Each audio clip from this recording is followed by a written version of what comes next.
together and like kind of play the game they're playing.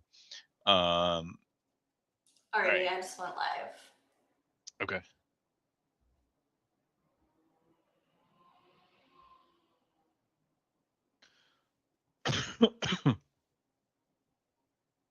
I hate being sick. I hate being sick. I don't know what I've done to deserve this, and I Well, need why it is to it not. lasting so long? Like, Yeah, it's it's like been like a month. it's just this fucking cough, dude. It just will not go away, and I absolutely hate it. I absolutely hate it. Because on your TikTok, you sounded kind of miserable. I was like, I I almost said something, every but I was fucking day. like, I'm sure he's fine. Every fucking day. And I got. Have you been reading the comments that I've been getting in this one long ass fucking paragraph? This one person wrote talking about like, oh, um, she let us down on genocide. I'm like, listen, you can't just say she let us down on genocide. Like, do you understand what I you're know it fucking saying? sounds, it's Like absurd. it's insane what you're saying. Like, let us down on Yeah. genocide. Like it's a fucking toy that we can just pick up. Hey, she could have done better. Could have done better. Yeah. Like there's like levels to this, and it's kind of want to. I think that's another TikTok that I'm gonna possibly make. Like when people are talking about genocide, we use the word so casually. Like it's like the same thing, right? Like when the Democrats were like talking about like Nazis, fascists, fascists, fascists, fascists. Like, dude, you're gonna lose the meaning of the word, and I feel like genocide is kind of lost it. But it's like Yeah. in the list of crimes, like like the concept of redlining, like oh, you don't steal, and it's kind of plays into this, like the social fabric structures of our society, and like how much we trust society and how much we don't. Um, like if I go to Starbucks and I leave like my laptop there, and like the red line is like nobody, you shouldn't be taking other people's stuff, right? Like Hmm. that's like a basic fabric of our society.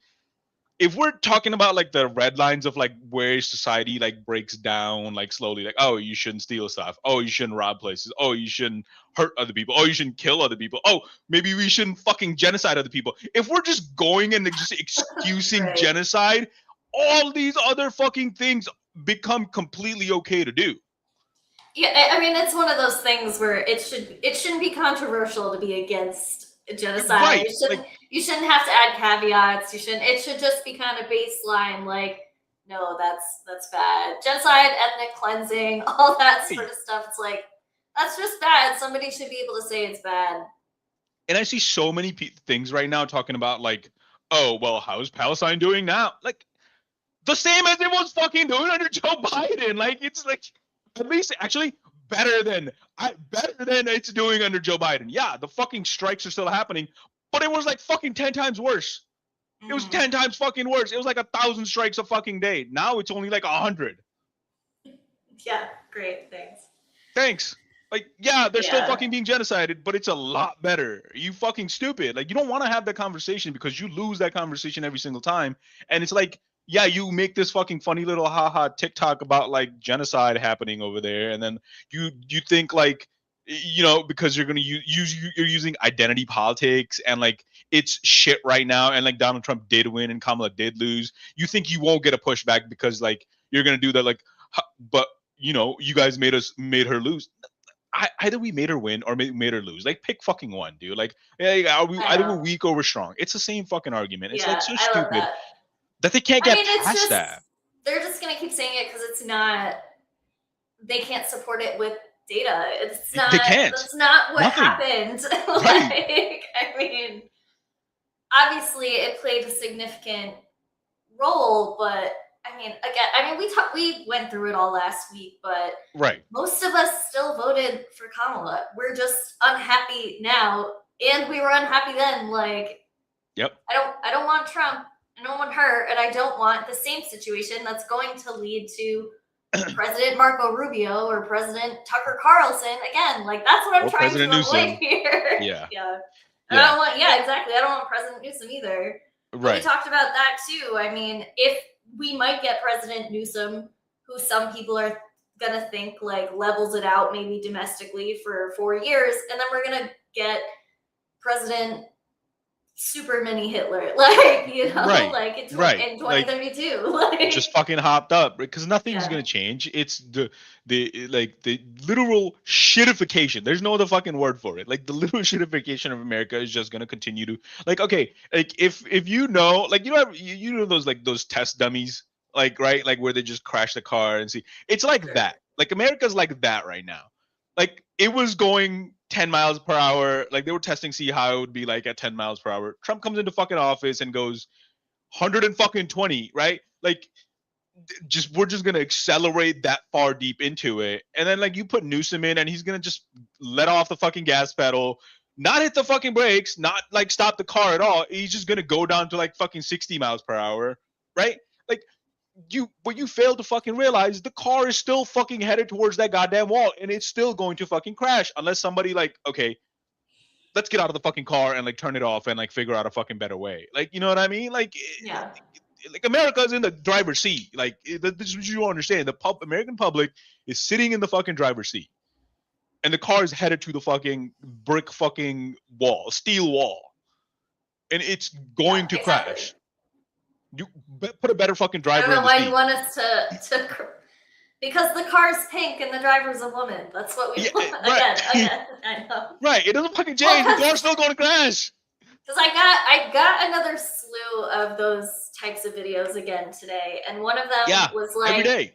was just like, I mean, like a white woman, literally probably my same exact age, and she was like, if you vote third party, or she was like going in on Hassan about how that was so irresponsible, and she was like, if you like are okay with voting third party, you don't care about black people, you don't care about women, you don't care about gay people. I'm like, girl, shut up. Like, who are you to tell? Like, don't say that. Like, okay, like, I am a woman and I disagree with you. So now what? Like, Now what? what's Right, your now what? problem? Like, Right, now what? And like, again, like I'm in Connecticut, he's in California. It doesn't fucking matter what we vote. It goes Democrat anyways. Like yeah. you're stupid. You are literally stupid. Yeah, he I mean, has at a least on much that fucking one, bigger the microphone. comments were like, he You're stupid. literally just said, like, they were like, well, this is in 2028. It's so far away. Gavin Right? Newsom's probably not even going to be No. the nominee at this point because nobody He's so likes him. So unpopular. it's like, calm the fuck down. Like, you don't have to come at us with you hate Like, women and black people and gays. Like, jeez. this is the thing that bothers me, right? Like they have a thought and then they go, this is the only thought. Like they don't go to the next fucking thought. Like if she's talking about like Hassan saying he wouldn't vote for Gavin Newsom, Republican MAGA, they're not going to vote for Gavin Newsom. And then you look at the electoral map, like, actually look at the fucking map. Democrats, me and you, don't fucking like him. So you were losing like fucking 50 million people right there. Like maybe not 50 million, maybe like 30 million people right there. Like instantly gone.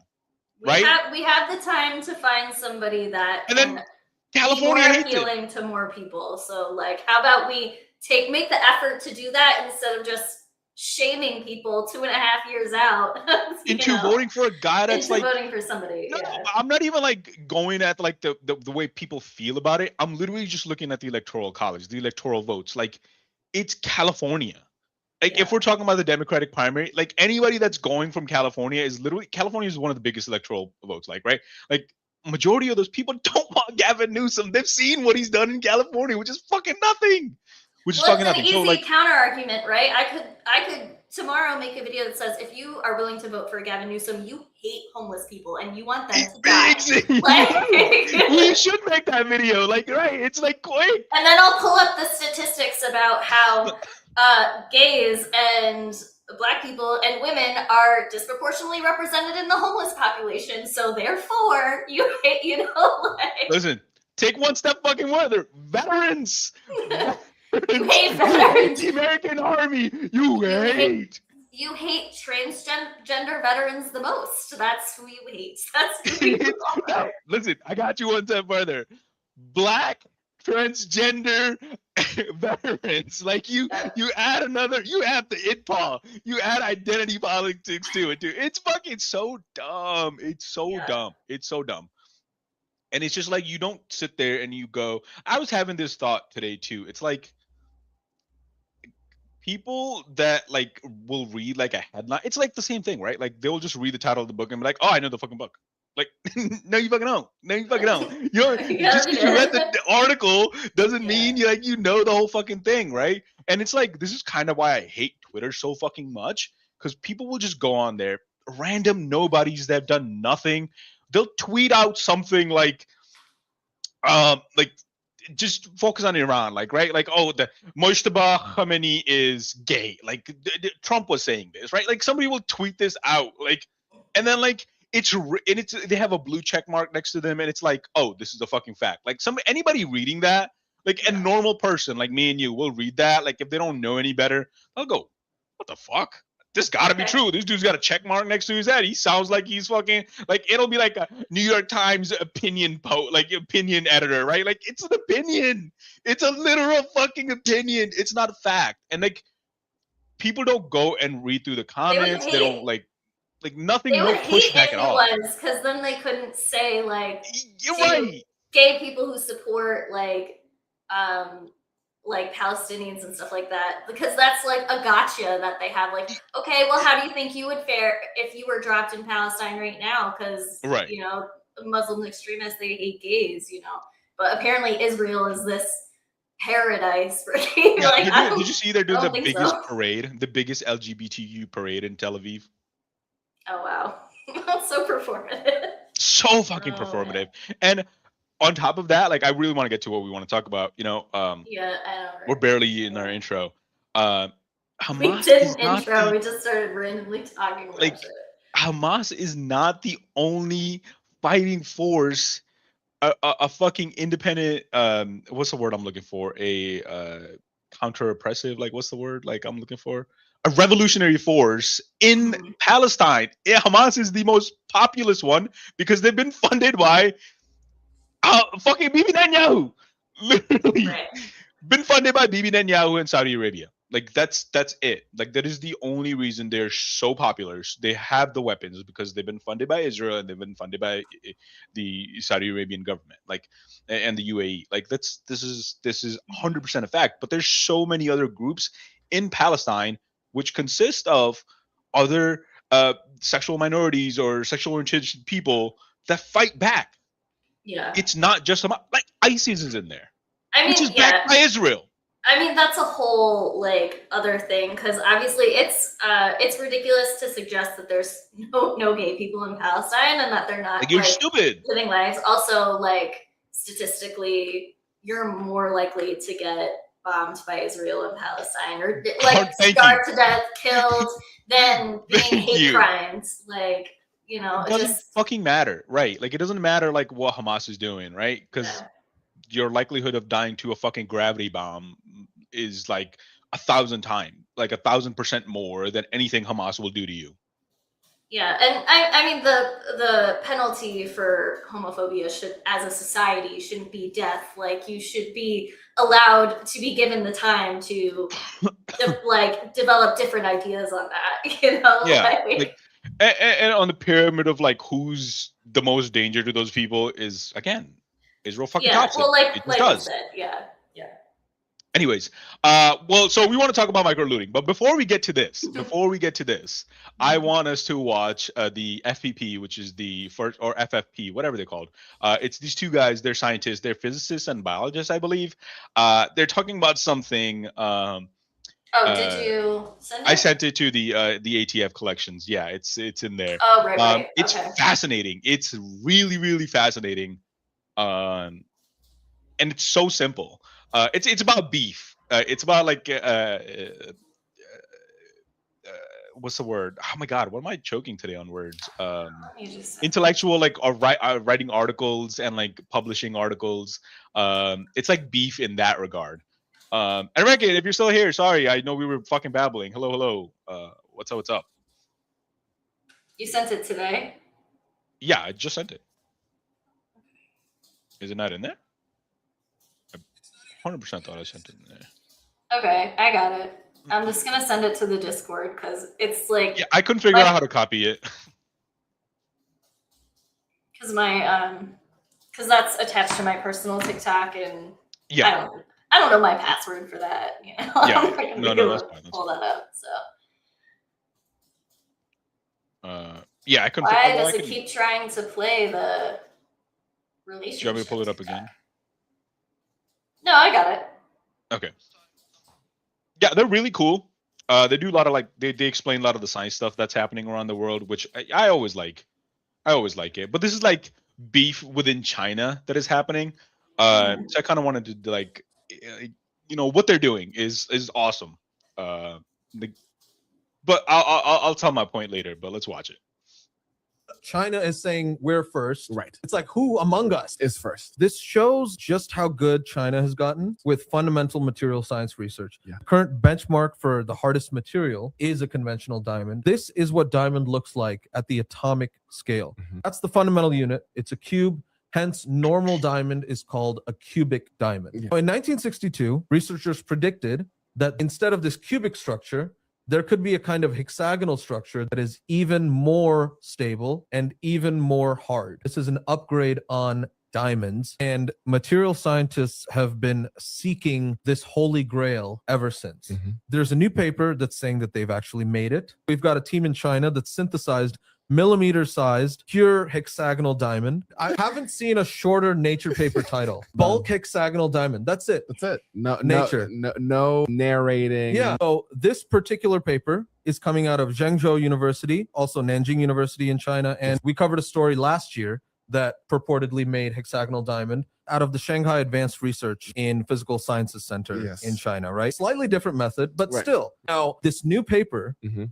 does not cite that older one from Oh last year. no. Okay, I thought that was pretty hilarious. If you're in the field, you're I not thought that going was to not pretty be aware of a Nature paper that came out saying the same thing, Right. right? This is Like, this is some beef, dude. this is what beef looks like. Yeah, in like, the research clearly community. there's something, And like right? But nerdy Nature beef, has a it's news so article. They cool. mentioned Like I last think year, that's so another cool. research group independently reported making hexagonal diamond. Yes. This is the 2025 paper Yes. out of Shanghai. They get a quote from those authors. Oh no. From Ho Kwang Mao from Shanghai. He says, "It looks like the new paper is very similar to ours.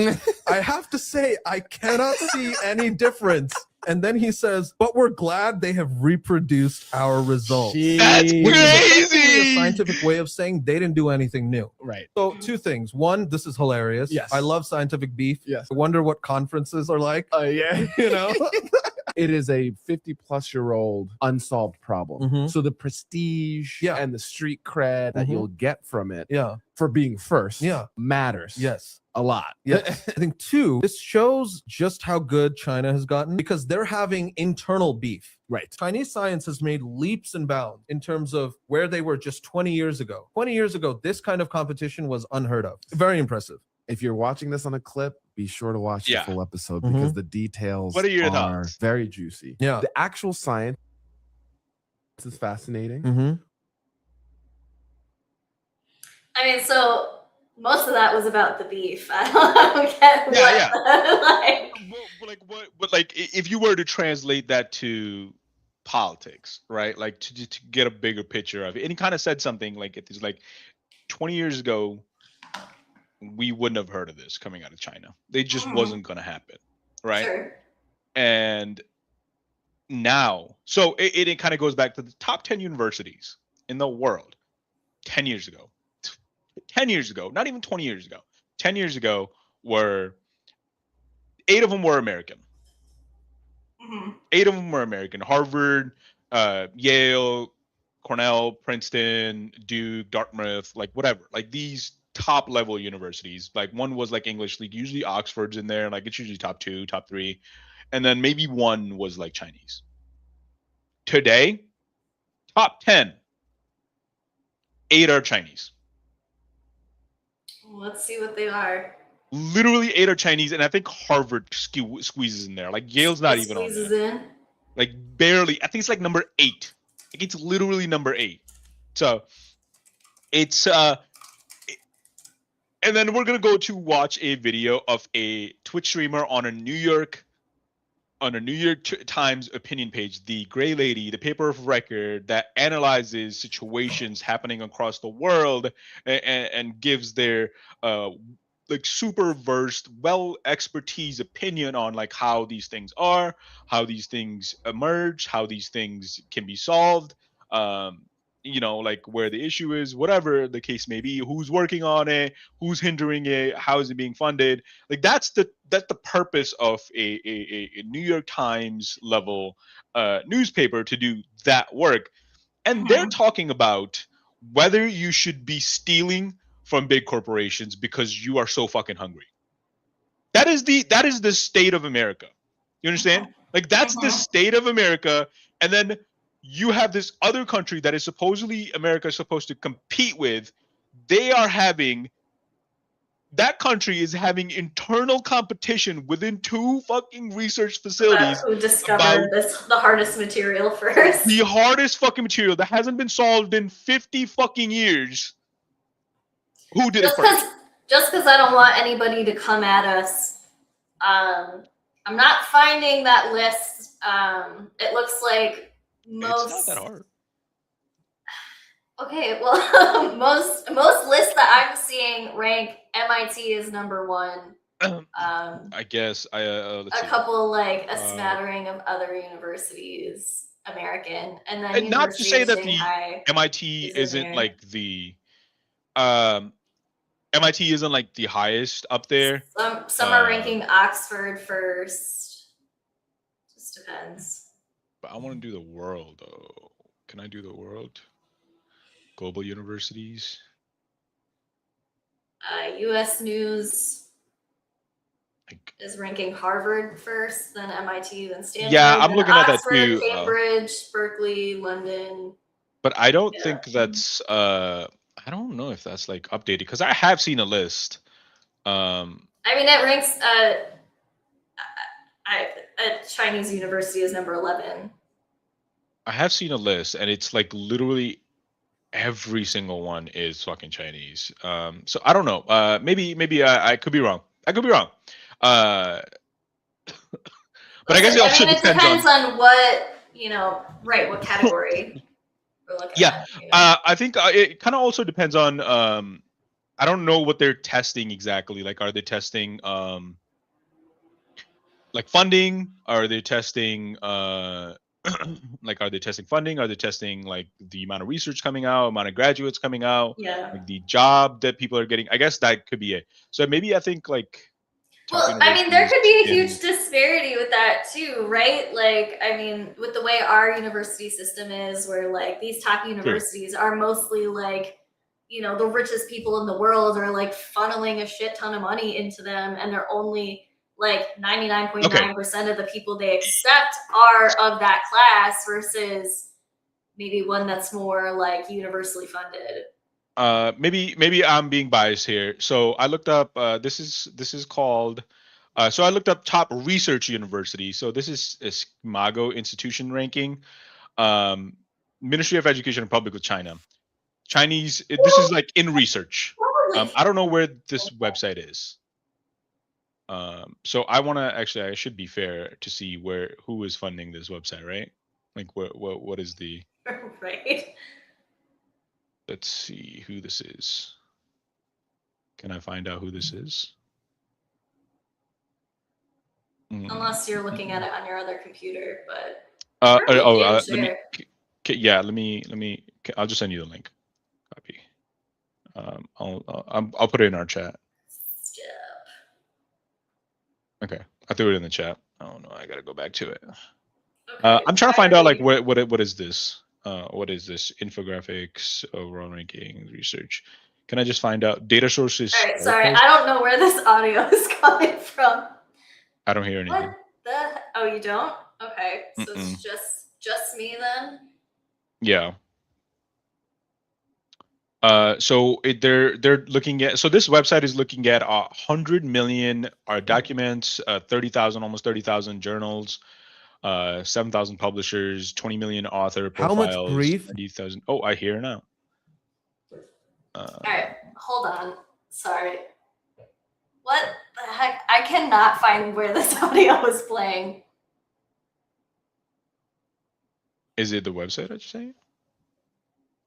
It's playing that TikTok again, but I paused it everywhere I can find it. Hold on, I'm gonna have to close it. Just close it. Yeah, just close it.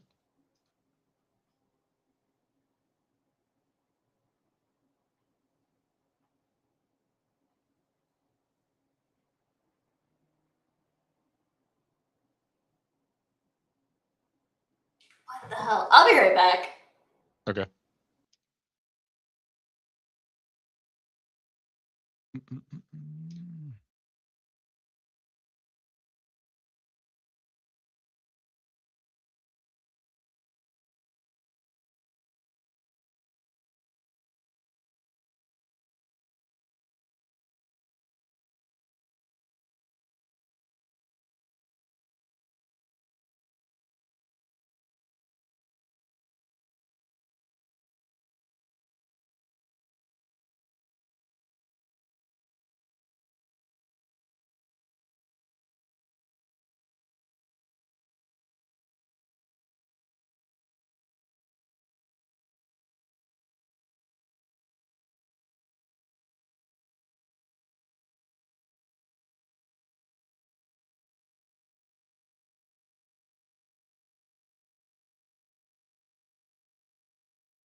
Without my co-host go.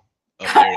Sorry about that. I literally had to restart my computer to make it stop. I shut everything, but it was still going. So I think there was just like Okay. some weird glitch or something. It must have glitched out. Yeah.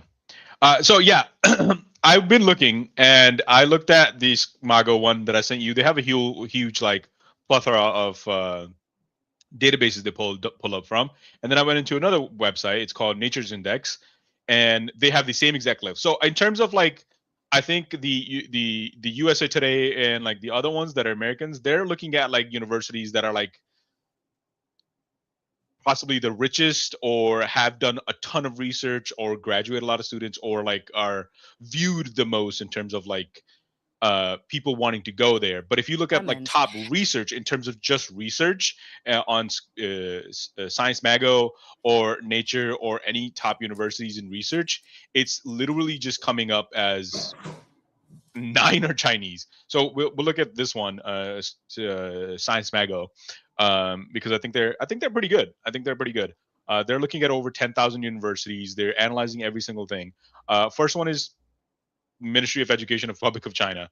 Then is Chinese Academic of Sciences, and then one is French, Centre National de Research Scientifique. Then 4 is Harvard. Then is Chinese University, Beijing University, Google Institution, which I think MLU. What the fuck is MLU?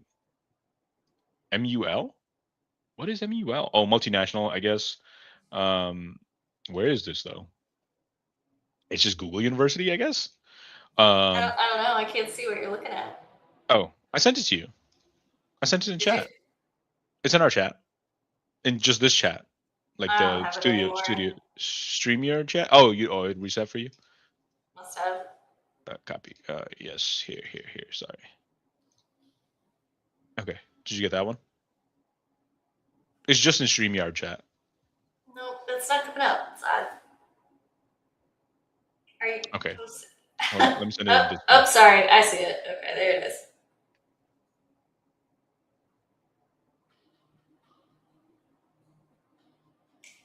All right, here we go. Yeah. Like, so this is like Chinese, French, US, Chinese, multinational, Chinese. Like, these are the top research universities, not like for like social life or anything like that. They're just only focused on just research. And it's all It looks Chinese. like it's taking like any institution because it has American Cancer Society. Yeah, no, so it's just research. Any institution that is doing top level research. So it's not necessarily even like education wise. It's just research wise. It is all coming out of China. Like the most cutting edge research is coming out of China. Like, it's insane. Which means, I mean, they're going to start moving up into everything else too, then, especially since all our research funding got cut pretty much. Yep. And it's only going to go for much further down. But it's just, it goes to show you, like, this thing that's been happening again because of Hassan, because of his Yale speech where he goes, and it's true, and it's the basic principle of capitalism, honestly, too, right? Where he goes, the fall of Soviet Union was devastating, not for just the people in the Soviet Union, but also for America, because America never had like a true competitor after that until now. And because of you don't have any competition in the market, you become stagnant. You become, you know, you're the only player in the market. You don't have any need to innovate. Like, we innovated so much because we were competing with the Soviet Union to go to the moon. So like to go to the moon, we had to work on IBMs, like, you know, create these giant computer machines, like really innovate those, because you had to do a ton of math. You had to invent new math, right? Like, you had to send a ton of engineers to school. You had to create the institutions where these engineers could go study. You had to raise those standards so you could have top of the top. Like because after the fall of the Soviet Union, you don't have any of that. America doesn't have any of that. So like the institutions that we've had, or the research kind of we did, they kind of just been running on the stuff that we were already doing. The only thing that we really innovated into was Silicon Tech Valley, right? Like we didn't have any. We don't really have a ton of cutting edge research into like life sciences, biology, like unless it like completely like benefited out of like Silicon Valley, like semiconductors, like, you know, research coming out of that, like that benefited that industry, like one industry. We don't really have anything. China, on the other hand, is like going into everything.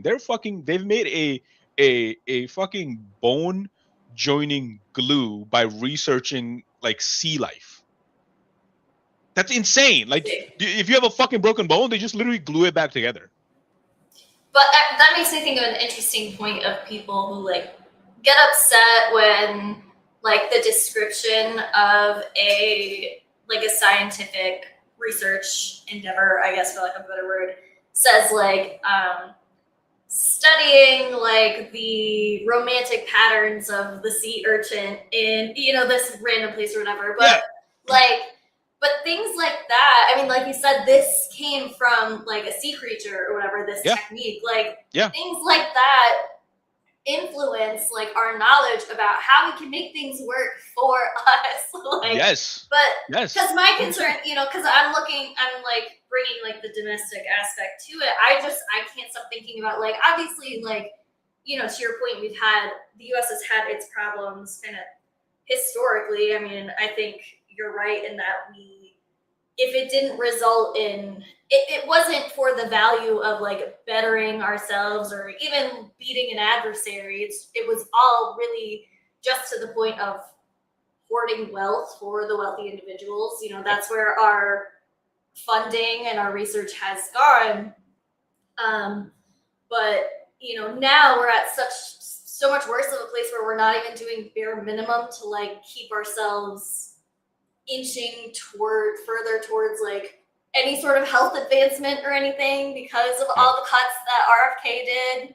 Yeah. And the lack of, the outlawing, I guess, of DEI and making it so you can't like get any funding for research because you can't use words for grant applications like woman, man, anything, Yeah. So yeah, it's no, and 100%. Like we're wasting. It's like, again, I had to call fucking Access Health Connecticut insurance for my mom because, like, again, we already talked about this because it's so fucking stupid. Like, it's such a fucking stupid process. Like, they cancel it every fucking 6 months, and you have to reapply because of a fucking this is the thing. So when you go through the Access Health person, you're going with the person, and one of the questions they ask you is like, do you give us permission to have access to your IRS record? So, and obviously you go, yeah, it's a government institution, sure, you can have it. And then they'll send you a fucking email saying, oh, we need your IRS records, like we need your tax returns. And I'm like, I gave you access. I give you permission. You are government. You are literally the fucking government. So I asked the person today on the phone, I was like, listen, every time I call, like, you guys ask me this question and I say yes, and then yet you tell me that I didn't provide you the information. I gave you access to the information. I've given you permission to this information multiple fucking times. She's like, well, yeah, we do have, we have access to it, but for some reason we just can't get access to it. So I'm like, yeah, what the fuck do you mean? So you have what is your purpose of the fucking job? Just to help me do, I can do the application myself. That's why I'm calling you. Yeah, I'm calling you because I gave you permission.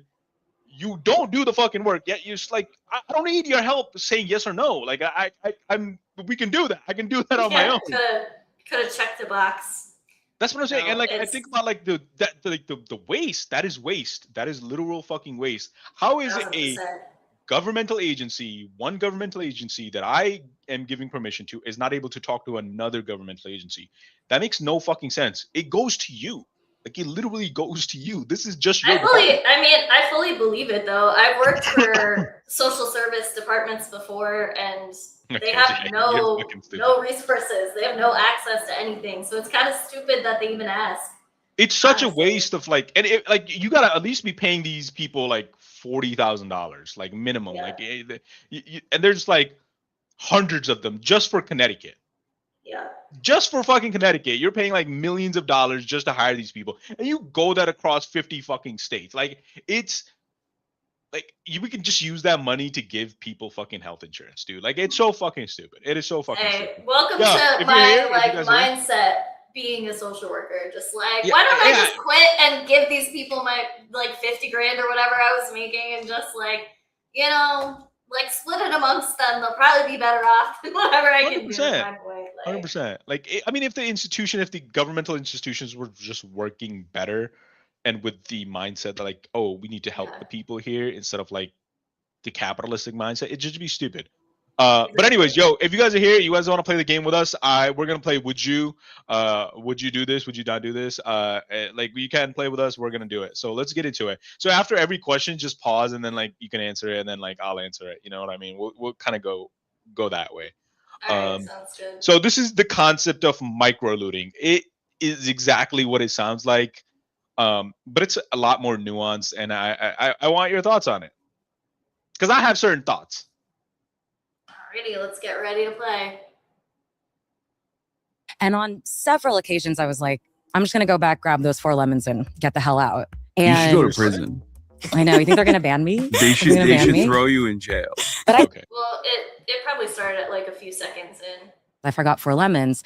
And on several occasions, I was like, I'm just going to go back, grab those 4 lemons and get the hell out. Yeah, and you should go to prison. I know. You think they're going to ban me? They should throw you in jail. But I didn't feel bad about it at all. I'm proposing a new term. And then you're going to talk about micro-looting. I started going into the grocery store. I would pick up the thing that I wanted, and then I would go. It's a survival technique. Gotta eat to live. Gotta steal to Can you make it bigger? No, babe. Food is a human right. People are taking small things from big corporations, and they're feeling justified. So that's micro looting. Everyone's shoplifting from Whole Foods when you're shopping there. You're not gonna steal from a deli like that. But Whole Foods, fuck Whole Foods. Fuck Bezos, fuck Amazon, all that. We should be rioting, but we're tired, so I'm gonna take these bagels. But is it a slippery slope? What's going on with our moral code? To find out, I'm talking to political commentator Hassan Piker and New Yorker writer Gia Tolentino. Thank you both so much for being here with me today to talk about this. Hi, Gia. Hi. Hi, Hassan. Hi. Okay. I want to start with a little exercise. So, Jay, explain microlooting. What is it? Stealing little things. It's not microlooting. Stealing. Okay. What do you think so far? That's an opinion. You're right. What do you think so far? What do you think so far with the explanation? Like the morality behind this concept. Yeah, right? Like, I don't have a problem with it at all. Okay. I know, I have and again, it goes back to kind of what I was just talking about, with being a social worker. I'm do bad things, because on a scale of the bad things that Whole Foods and Bezos are doing, and the scale of the tiny bad thing that you did, it's not that serious. I literally can't even bring myself to care about it a little bit. Plus, this is something you learn in business school. Everything is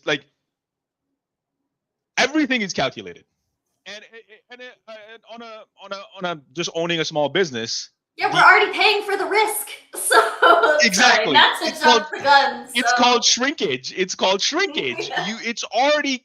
So and we're getting a tax write-off for it, so we're paying for that. I'm sorry. Exactly. Sorry, go ahead. I'll show. No. You are 100% right. You're just going ahead of where I'm gonna go. Jay, it's you're paying for it.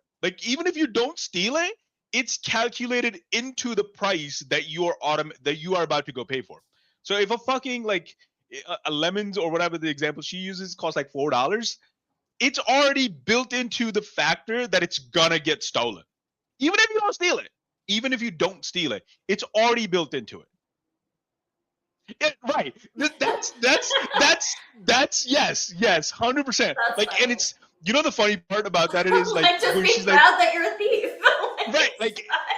It's right. They're sitting in this white room, and then she's talking about look at this. Just look at the fucking setting. Just look at the fucking setting in New York City. In New York City, all white with fucking everything perfectly curated. But I love it. Look at that little red cup where it is a small little desk that is the table looks worn out. That's on purpose, right? Mm-hmm. You are sitting in this beautiful fucking room, but you're still down to earth because we're talking about fucking stealing, right? And this fucking New Yorker working for the New York Times, making good money probably, talking about this idea of micro looting. Shut the fuck up, please. Right? What is the morality of micro looting? Have you thought about your eternal soul? Yeah, right. It's fucking stupid. But that's I have dual thoughts with this, right? So I think it's fucking ridiculous that she's calling it fucking looting, micro looting, just giving it a fancy name. It's quiet quitting. No, you're just fucking you're fucking sick of your boss. You're just fucking sick of your job, and you realize your boss doesn't give a fuck about you, your corporation doesn't give a fuck about you, so you're just I'm not gonna work fucking hard for you because they're not fucking faithful to you at all. This is not 1940s, you know what I mean? Right after World War II, where you got a job and your boss is your fucking family, right? It's not like that. Quitting is really just a transactional relationship. Right, which is how they act towards you. You're just kind of giving it back to them, right? Exactly. So it's dumb. They're calling it they're just giving it a fancy name, it's gonna make the workers of the fucking world, people that are actually starving. I like these terms though. I think they're cute. It's fun for me. No, but I mean if you're a fucking some guy that's working, you're making $20,000 a year, barely surviving because you make too much for fucking subsidies and then too little for fucking life, and you're sitting there, somebody's explaining micro looting to you. He's you shut the fuck up. You're fucking stupid. You want me to just go steal? Just call it fucking stealing. It is what it is, right? Obviously, I'm cool with fucking ripping Bezos off for fucking. I do it every single fucking time. Casey makes fun of me. Every time we'll go to Whole Foods and they have these guava pastries. Fucking love them. Love them. I just had 2 yesterday. I literally had 2 yesterday. I'll pick 2, pay for fucking 1. I'm buying the second one for free. It's 50% off of me at Whole Foods. I'm buying it. Hey, I don't give a fuck. I do it every single fucking time. If I'm going to Whole Foods, I'm getting a guava pastry. Yeah, okay, fucking well. Yeah. Over a fucking $4 pastry, I'm getting it for free. I don't give a fuck. It's already built into it. They'll probably get into it, but when I do this, I don't usually consciously do it, but I do it as like a convenience thing. Like if I miss an item in my cart and I've already hit pay and then I look and I see that item, I'm not going back. No, right. Like, what the fuck? Why would you go back? Like, it makes no fucking... You think just because you stole... I stole a fucking Whole Food pastry, Jeff Bezos is like losing his fucking 400 million yacht that's parked out? The yacht. Right. It's not happening. Right. He's fine. He owns a fucking mountain. He owns a mountain just for a fucking clock. Did you know that? No. That's he bought a mountain and he built a clock inside of it. It is the most accurate clock in the fucking world because it's an atomic clock. Why would he fucking need it? Who the fuck knows? He doesn't even fucking know, but he has it. That's just having too much money. That's just exactly. So he's not fucking missing out on a pastry, dude. Like that pastry was gonna get thrown away at the end of the night, which you know about, anyways. Like if it didn't fucking get bought, it's gone. It's gone. That's true. But it's fucking ridiculous. But that's one side of the thing that I have, like, you know, I have three sides. I think it's fucking ridiculous. Like Jay is like, it's stealing. Don't call it micro-looting to give it like a fancy little name for the Gen Z to fucking get along with. That's fucking stupid. Two, yeah, fucking do it. Go ahead. Fuck these corporations like all fucking day. Like, go ahead. The other part, and it's kind of already hinted at it, is the breakdown of the social fabric. Like, right? Like then it kind of goes into the fact like, well, if stealing's okay from corporations, I could just steal from just my local millionaire, richer person that's down the street, right? Oh, if that's like, it's like an avalanche kind of type thing. It's like a thing that like, I'm reaching with that, but it's the thing that is in the back of the people's mind, right? Like if we are okay with this, then it's like, because it is stealing. You can call it whatever the fuck you want to call it. It's stealing. So if you're okay with stealing from one place, why would you not be okay with stealing from another place? Right? They have more than you. I mean, they have more than you. You justify it. It could be justified, right? Like, well, I'm only making $20,000. They're making $100,000 a year. Like, they're making 5 times more than I am. It's a little justified. That's the thought, like that I'm afraid of. People aren't. I'm afraid, like it because no. I know people like there's not much difference from somebody that's making $100,000 a year to 200. They're still both struggling. One is struggling a lot more, but like they're both still fucking struggling. I don't mean to say that.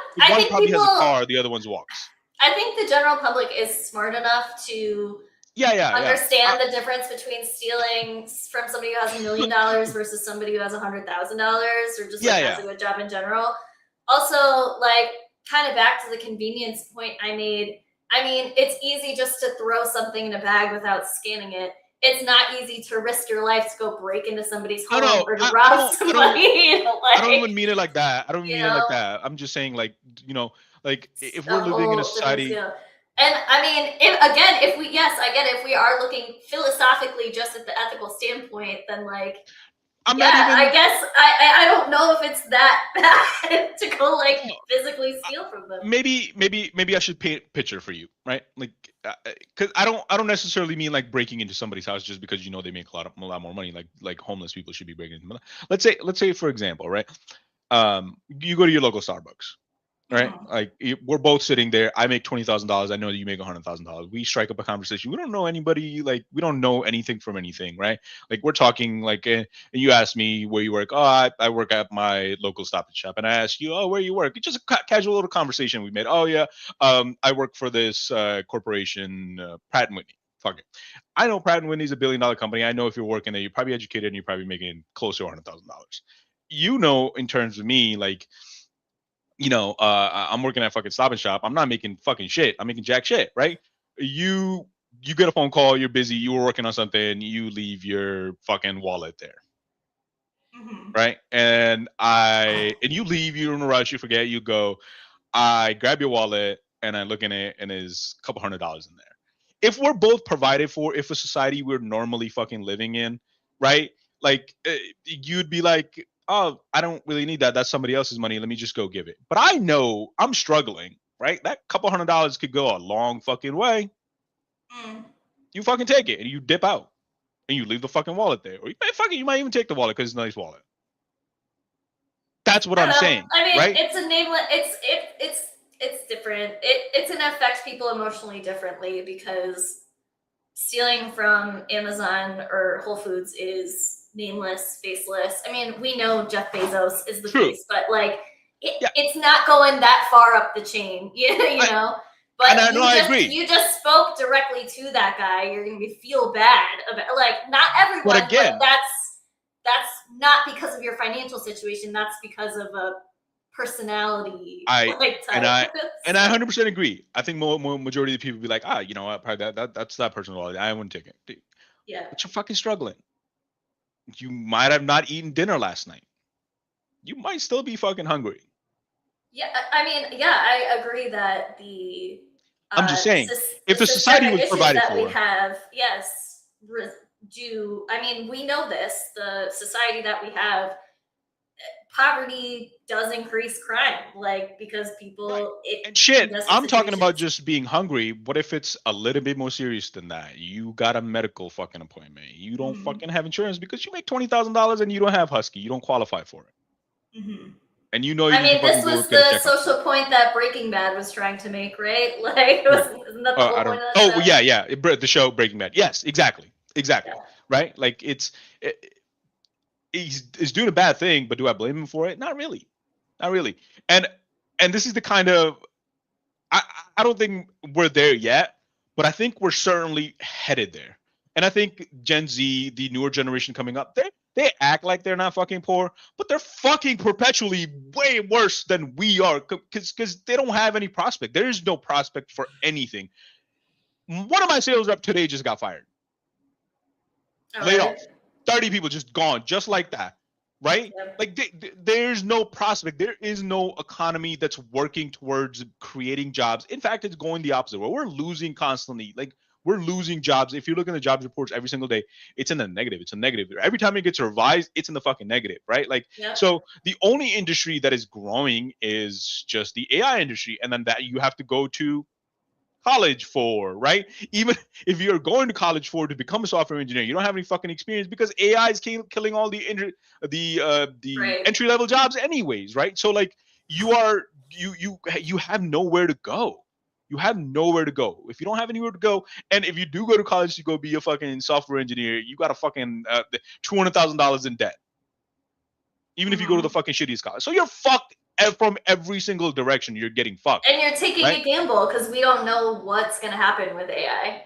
100%. So back to my scenario. If you are in that spot, you got to pay your student loans off. You got to have some sort of medical bill, which are becoming increasingly more serious things and more frequent things that people are experiencing, right? Mm-hmm.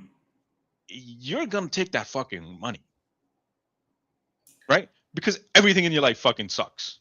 Even if you know the person, even if you talk to the person, even if you have a face to that person, that you're going to be like, dude, that person's never going to fucking find me. Don't even fucking know me. We don't even run in the fucking same circle. I just don't have to come to this fucking Starbucks. I'll go to the one down the street. Gonna find you at the Stop and Shop. I make $20,000. I make $20,000 a year. I'm not coming to Starbucks that often. Right. It was a treat for me today. It reminds me of all the arson that we're seeing, which again, it's kind of just. I mean, people get fed up eventually, with being mistreated. Right. But and I have a second. What was it like? Go ahead. The toilet paper warehouse or whatever, acres and acres of. Yep. And it's been happening a lot. Warehouse. More. Yeah. I've seen a few others. I know a Tesla plant was set on fire. Their dealership. Yep. I mean, they're not. I still don't feel like they're the same because one is civil disobedience. But I think it's a step up. Well, one. Setting where you work on fire because you're not paid fairly. It's wrong, but it's civil disobedience. Whereas just straight up stealing person to person is just a crime. I know, but I'm saying no. I know. I'm just saying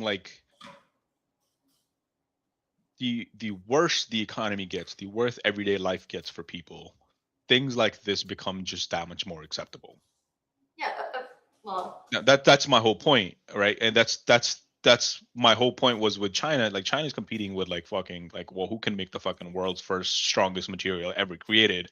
We're over here talking about like when will it get that bad? Are we there yet that we are just going to have to steal from each other, right? Like and that's becoming a frequent reality.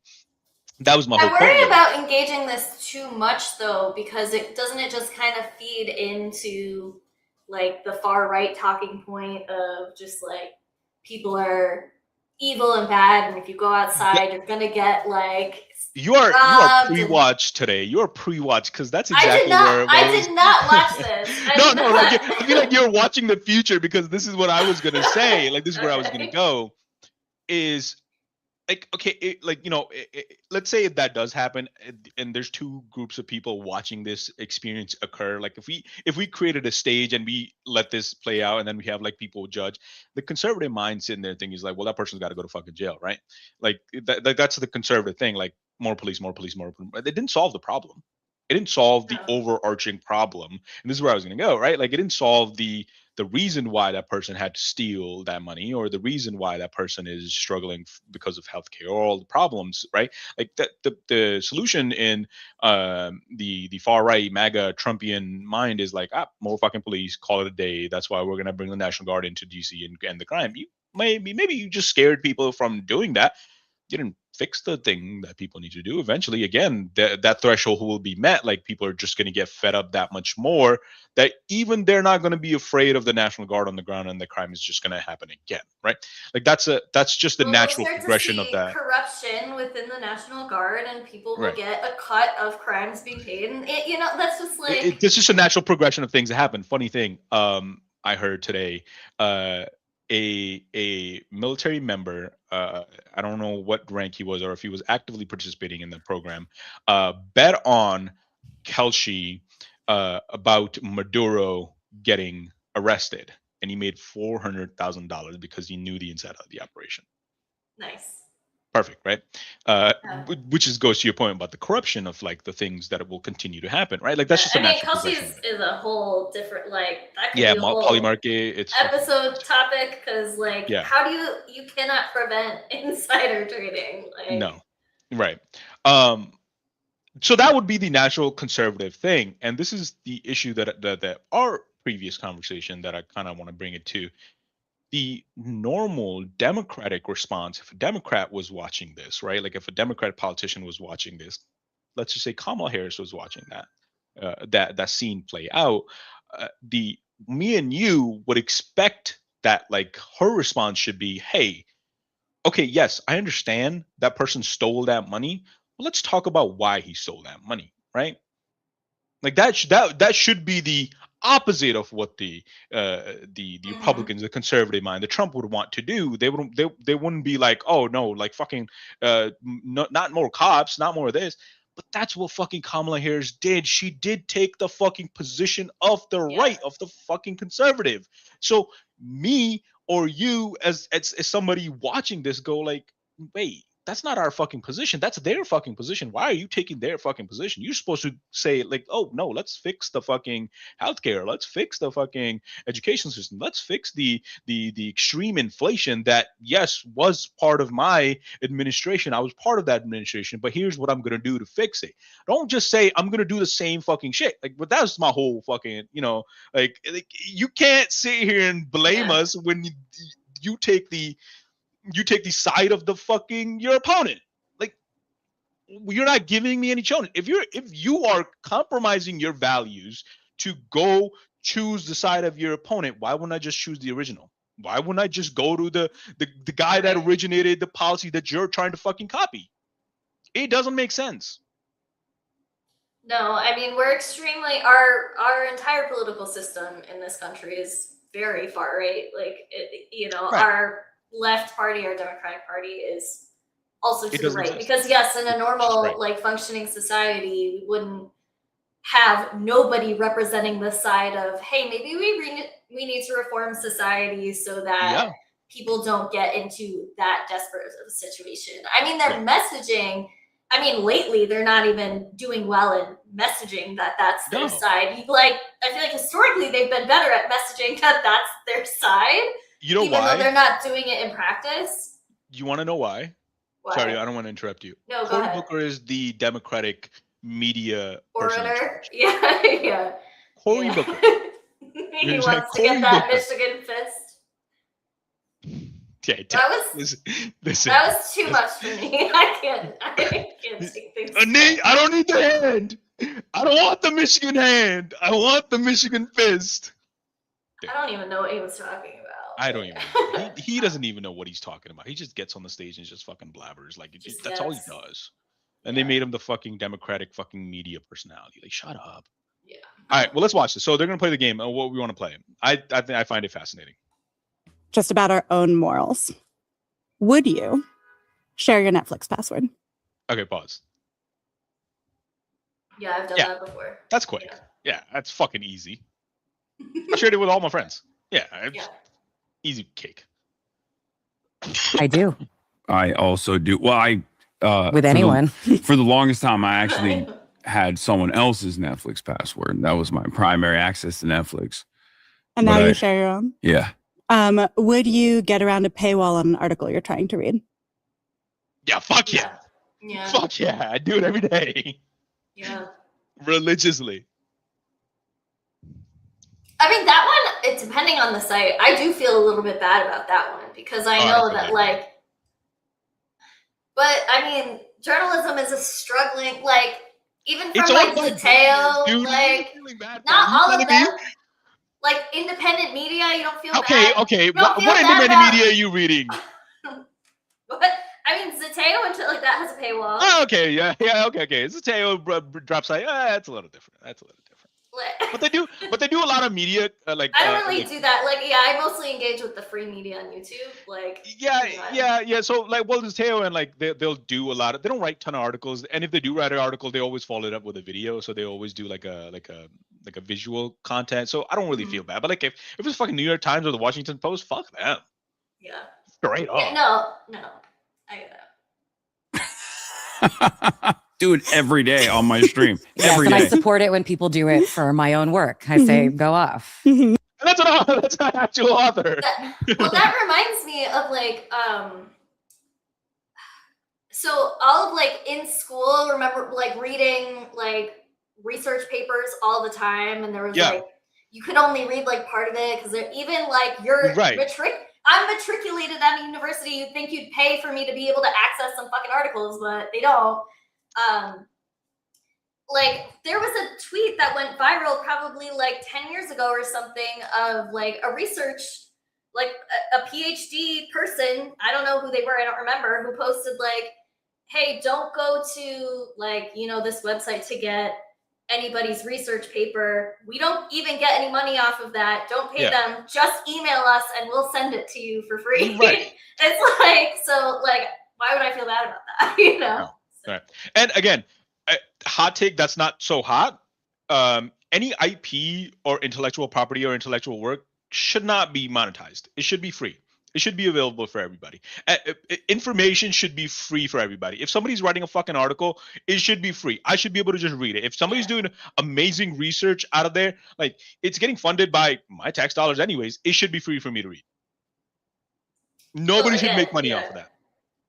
Yeah, again, people making the content should be able to just be able to meet their needs and most of, or a lot, or a decent amount of their wants by just like being a productive member of society. Like you should. And we certainly can afford it as long as we don't fucking blow billions of dollars on war. Yeah. Use the Wayback Machine. Would you pirate music from an indie band? I don't listen to music. I can't really say it, but fuck yeah, I would. Yeah. Yeah, I would. I'm gonna be honest. So it's I'm assuming it's like a small like. Yeah, the indie band's small. I mean, I haven't done that. I don't know. I feel like I would feel kind of bad about that. I don't know if I would do it. Like I wouldn't want it enough. Like you said, I'm not a big. I feel like it sounds crazy for us to be like, we're not really music people, but right. I don't. I'm I not. don't listen to music. Like, I hardly ever listen to music. I enjoy music. I love music, but Cool, I'm not like a, oh, this band, I need to hear that song. Like, I'm like, I'll just put on YouTube and it'll cycle through whatever it wants. You know, like it's fine. Yeah. So I don't think I would do that. I would feel kind of bad. I mean, but yeah, right. I'd say I would do it, but like, it's not an issue that arises for me.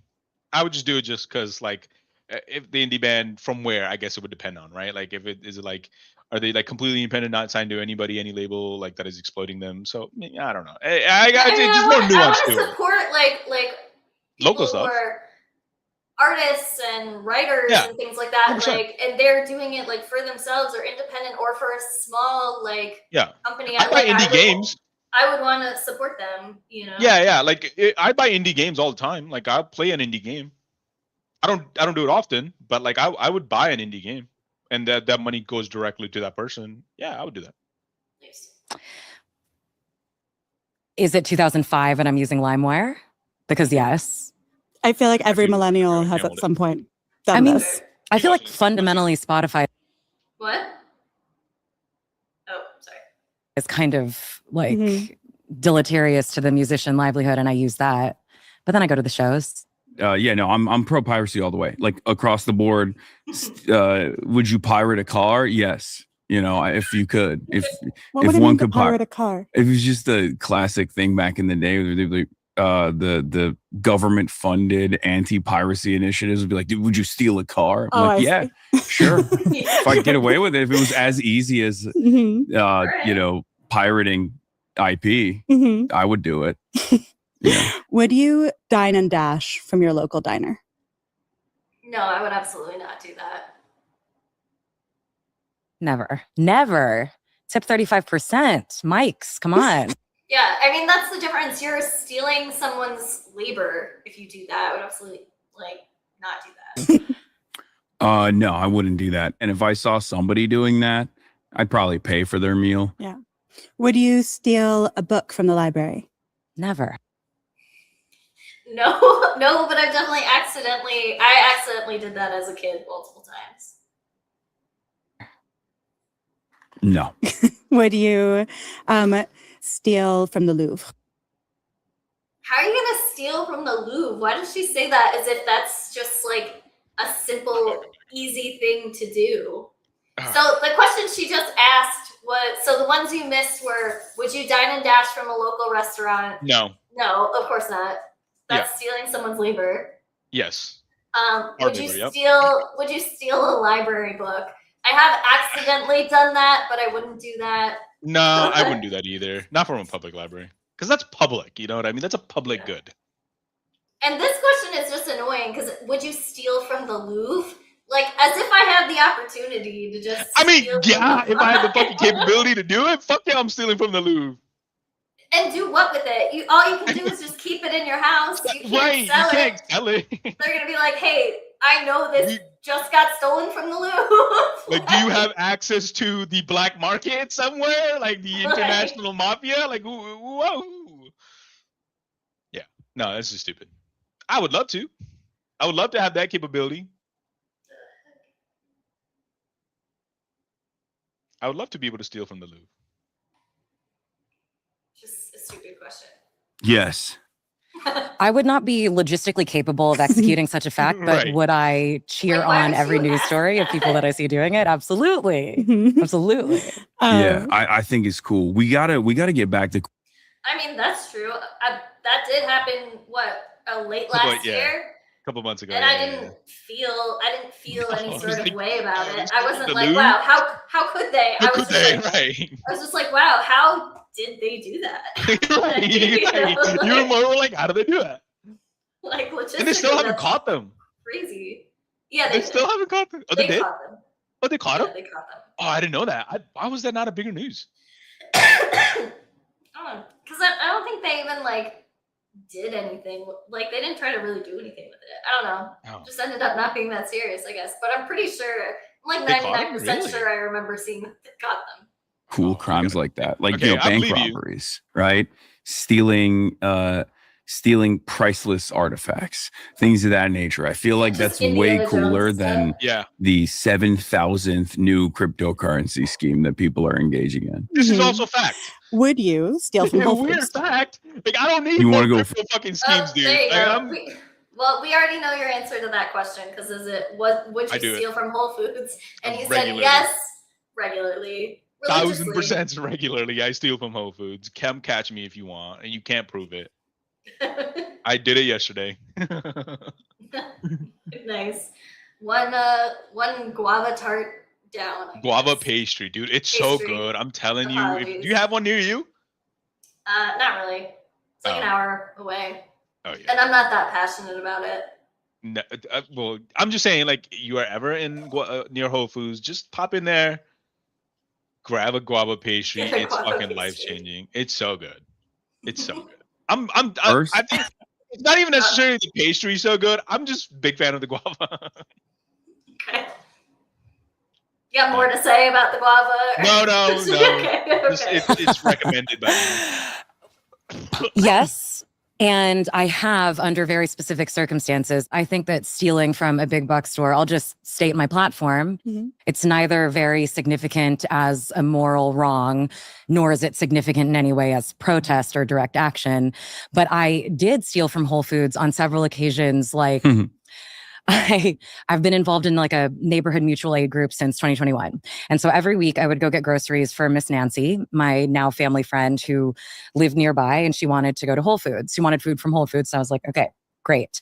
And so I'd be getting Miss Nancy all her groceries, and then I would finish and I'd be like, oh my God, 4 lemons. I forgot 4 lemons. And on several occasions I was like, I'm just going to go back, grab those 4 lemons and get the hell out. And you should go to prison. I know. You think they're going to ban me? They should throw you in jail. But I didn't feel bad about it at all. And was part of it because of how you feel about Whole Foods as a corporation? Yeah, it already felt like a bit of a compromise. Like at the time I was like, I had not been to Whole Foods. I had a bit more sort of consumer discipline about where I was spending my money then. And I already felt like I was in the hole even by shopping there. And it certainly felt in a utilitarian sense. I was like, this is not a big deal. Well, right, guys? I'm pro stealing from big corporations because they steal quite a bit more from their own workers. However, one thing that might even help your ethical dilemma is the fact that the automated process that they design, these companies know will increase shrink, right?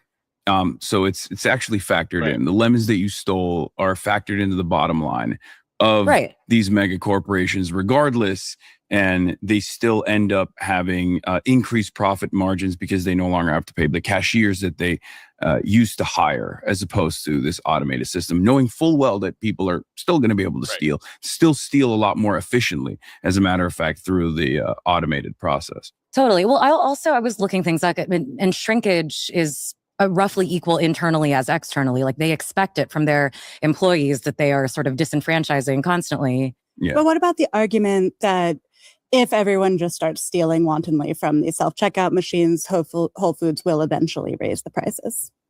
Yeah, chaos, full chaos. Let's go. I mean, look, I'm in favor of fast and free buses and also government-owned storefronts. And I mean, they're raising the prices.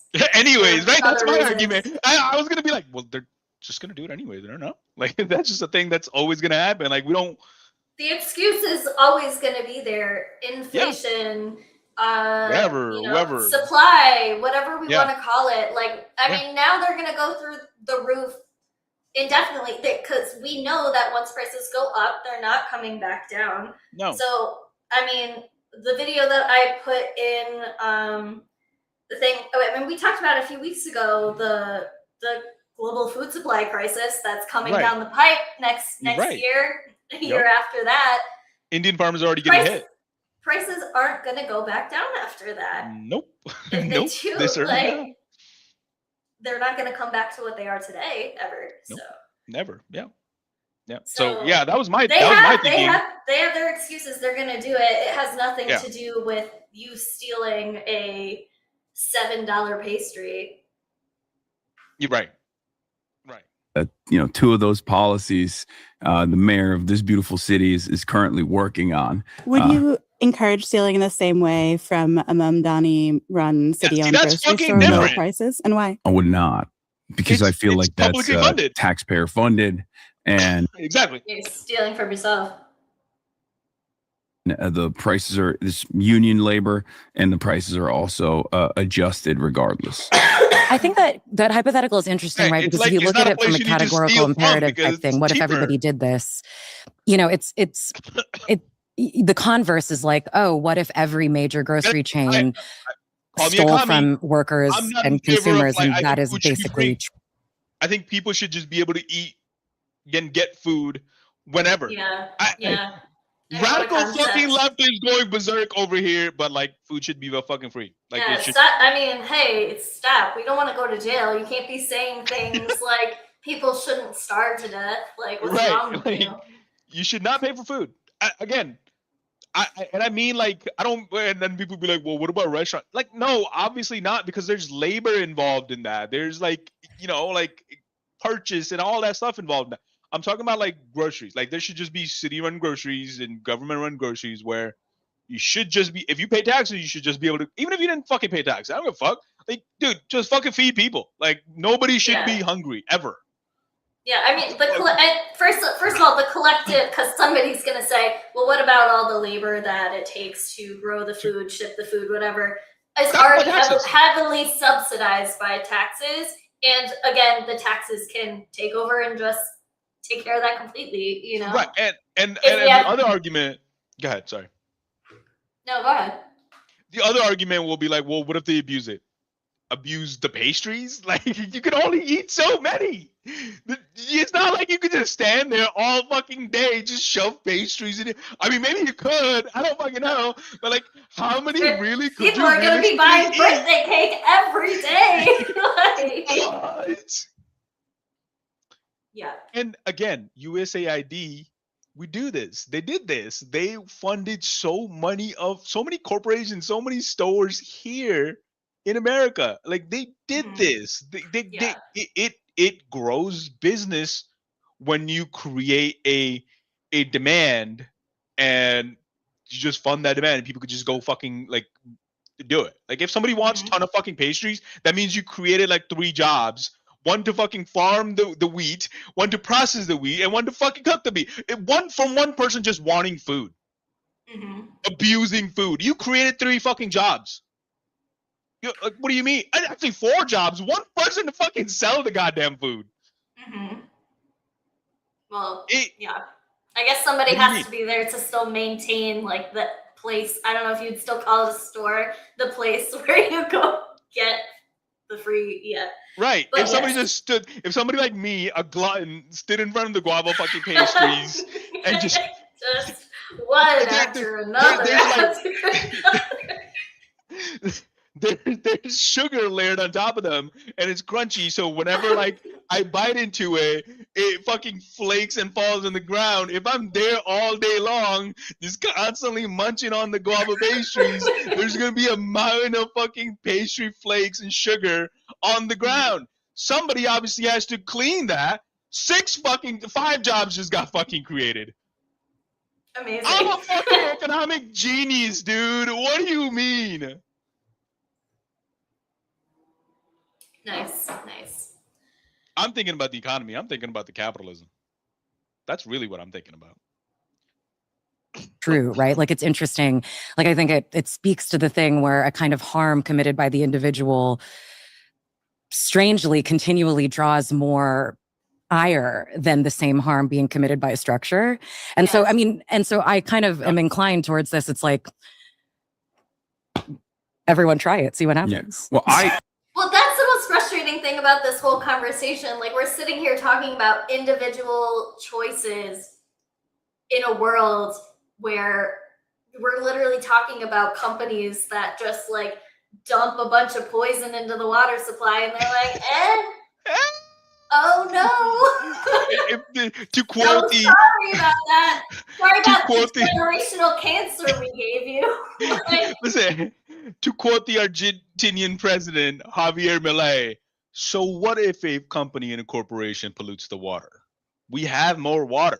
We'll get to it when we don't have water. What? Yeah, it's like Sorry, people what? just want to act like water's not abundant. Like we're not losing it by the day. Do you know 70% of the earth is made up from water? Like what? Are you stupid, dude? We'll just get more water, obviously. You just go to the ocean. There's water there. Yikes. What do you mean? Why are people like this in power? Why are we doing, like, what have we done? What have we done? Thank you, Bubby. Yeah. By the way, ironically enough, I don't personally do it. I never do it. When I was younger, I stole some Pokemon cards from a friend, and my father punished me, and it was such a harrowing experience that I literally can't even steal like a candy bar. When we were in college, a lot of my friends used to love doing that, getting drunk, going to the gas station, 5-finger discount. I would never participate in it, and I still can't to this day participate in it. I'm just saying that I personally don't really care. If someone needs the food, they should absolutely steal it. There's one thing that's like stealing when you're a teenager and you want the adrenaline rush, and part of it is about testing the rules and getting away with something. But I feel like what I'm seeing on TikTok and social media. Why does the author just look so pissed at the commentator? Like, you're asking the fucking stupidest question. Like, I get that feeling. I don't know why her facial expressions are like that. Well, it's annoying. Like, that statement was annoying to me in like the concept of all of this, because she's acting morally superior, but apparently she has this little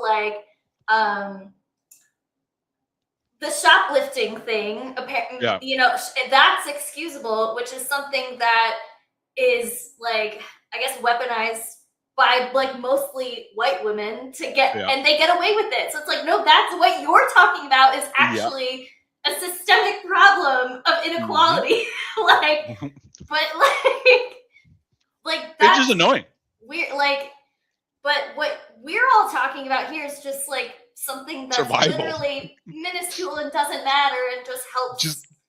Maybe helps infinite amount of people. Yeah. Come on. Like, we're just talking about just living, like just sustaining life. She's like, yeah, it's fine to go get your kicks and just steal a little chocolate bar every now and again or whatever. The adrenaline rush. No, bro. But you better not, not swipe your apples. You better not, you better weigh the them apples correctly. that will eventually go bad because not enough people bought them, and they'll just be thrown away in a dumpster. I mean, that's the thing too. Like, the amount of back to your point about everything, the food should be free. It's like we're literally wasting so much of it while people starve. It's such a dumb process that we have. I've never worked a job like that, and I don't know if I could do it. Like, I know people share these stories all the time. They work at Panera Bread, Dunkin' Donuts, places like that. They just have to their policy is to just throw everything out at the end of the night. Yeah. I don't know if I could. I don't know what I would do. I don't know if I could do that. I mean, I've worked in restaurants, and I already felt like this is so wasteful. Like, things gone bad, just throw it away. Or it's about to go bad, just throw it away. Right. It feels egregiously wasteful, but to the point where you're literally taking a loaf of bread that is completely fine and just dumping it just because nobody gave you $10 for it is crazy to me. It's stupid. It's stupid. It's just that's just a waste of labor even at that point. Like, I worked so hard on making this loaf of bread. Nothing. It's like fucking dropping missiles, right? Engineers, so many fucking workers, so many blue collar workers worked on creating a fucking missiles, and what are we gonna do with it? Oh, just drop it on a fucking elementary school in the Minab. Nothing happened to it. It's so stupid. Media is people saying that they're stealing from Whole Foods, not just for the thrill of it, but out of a feeling of anger and moral justification, because the rich don't play by the rules. So why should I? And Jeff Bezos has too much money. He's a billionaire. So why should I have to pay for organic avocados? I get that. I get that. Right? Somebody's doing it for this, the revenge aspect of it. Yeah, you're not really. But I feel like the other two people sitting there aren't talking about that. They're talking about no, I'm literally starving. I'm just gonna fucking take this, and it's okay if you're fucking starving to just fucking take that. They're not talking about like, oh, you're getting revenge on Bezos. Bezos fucking doesn't know you. He doesn't give a fuck. Yeah.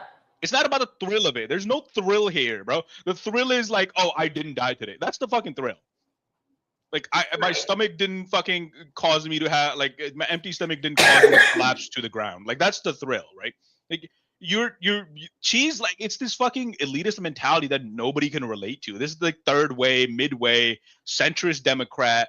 Like, oh, you're doing it for the thrill. Like, well, it's exactly, like, nobody relates to it. exactly. That's why I brought like that shoplifting thing in it, because like the biggest like group that does that is like bored, like middle class women, white women in their 40s. It's like that's fucking weird. Like, that go like, oh, we need to have one vote per household. My man knows what's best for me. Like one of those women, right? Yeah. And then they go out and fucking do that, like like, but that's not the problem. It's the people who like take it because they have to, or take it because I don't feel like for most people it's either of those things. I think for most people it's just like a split second, like whatever decision. Whatever. Or like I said, like, oh, I'm not gonna go back. Like, I'm not gonna return to the previous screen when I'm already about to pay. Like, I'm just gonna fucking move forward, 100%. move on with my life. You know, like 100%.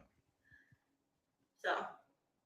Friends and I have started calling this micro looting because it has a like slight political valence with that, as opposed to just the thrill of getting away with something.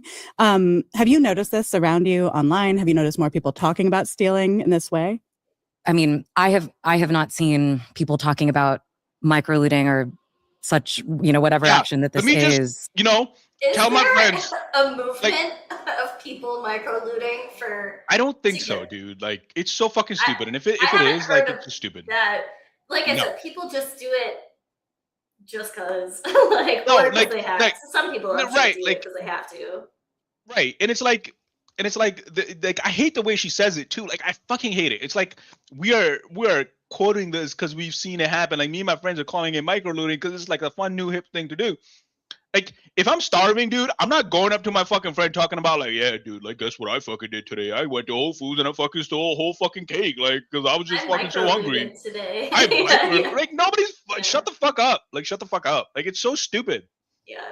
And you know what the frustrating part is? Like, I don't think she's doing it on purpose. I think she just doesn't know any better. I think she's just oblivious to it. I don't think we don't live in a society where it's worth it to have conversations about how stealing something small from a mega corporation is affecting our morality. Like, most of us, even if we're at a point where we're just like, we're fine, we're all right, we're gonna steal a pastry, like, just cause, fuck you, Jeff Bezos, it's not that big of a deal. Ultimately, I'm paying for it anyway, you know, like, but even people in that situation are still like, we're grinding ourselves to the bone to survive. Like, we're not in this like utopia where we can just sit around, most of us can sit around thinking about our moral compass all day. Right. Like, what the fuck? No, like, I'm fucking about to die. I have to get some food. Like, that's what I'm worried about. like, come on, dude. Yeah. Online, but I mean, I feel like they both try to keep it kind of the speaks to an conversation attenuation in the of the direction that tactical we're having the language of conversation. direct She goes like, action. You know what I mean? "Oh, Like, no." it's like if it's like, it doesn't work for me as a form of direct action because Yeah, 'cause it's it's not. concealed, right? Like any Right. successful direct action in history has to be ostentatious, has to make Like, itself this is not known, protest, is ideally dude. collect. It also doesn't really, I mean, like we said, it doesn't really impact their bottom line. So they're not nothing. feeling economic pain. Like, change usually does come from economic pain. This isn't the way, like, this isn't the movement. We're not trying to make it happen here. Like, me personally, right? Like, if I'm like, I go there, to grab one guava pastry. I'm grabbing two. I'm not doing that out of protest, like, to spite Jeff Bezos. It's just like, nobody's fucking missing it. It's about to get thrown away. It's like the Whole Foods is about to close in 2 hours. There's like a whole shelf full left, dude. Like, nobody gives a fuck. Yeah. Like, nobody it's not a thing like where like my morality got deepened.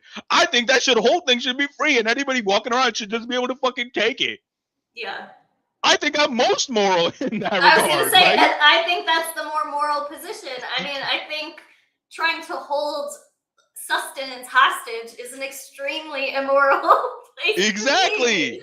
Like, Exactly. So like, why should my morality be tied to Jeff Bezos, who's like infinitely billionaire? Like I could spend like insane amount of money and I'd still never catch up to him. Like, why is my morality tied to this one person who holds so much wealth?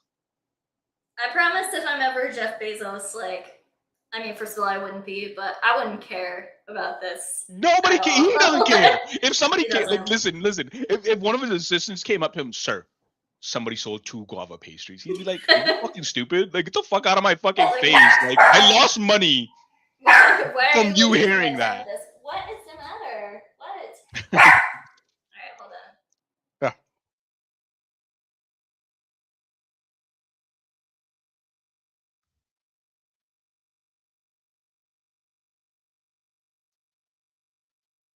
Yeah. So guys, if anybody's here, if you're ever in Whole Foods, try the guava pastry. Take 3, pay for 1. I encourage it. I actually encourage it. Absolutely encourage it. It's so good. They're so good. They're fucking excellent.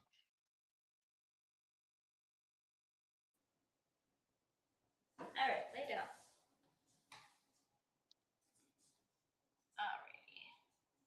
Collective, and this is sort of necessarily individual and hidden.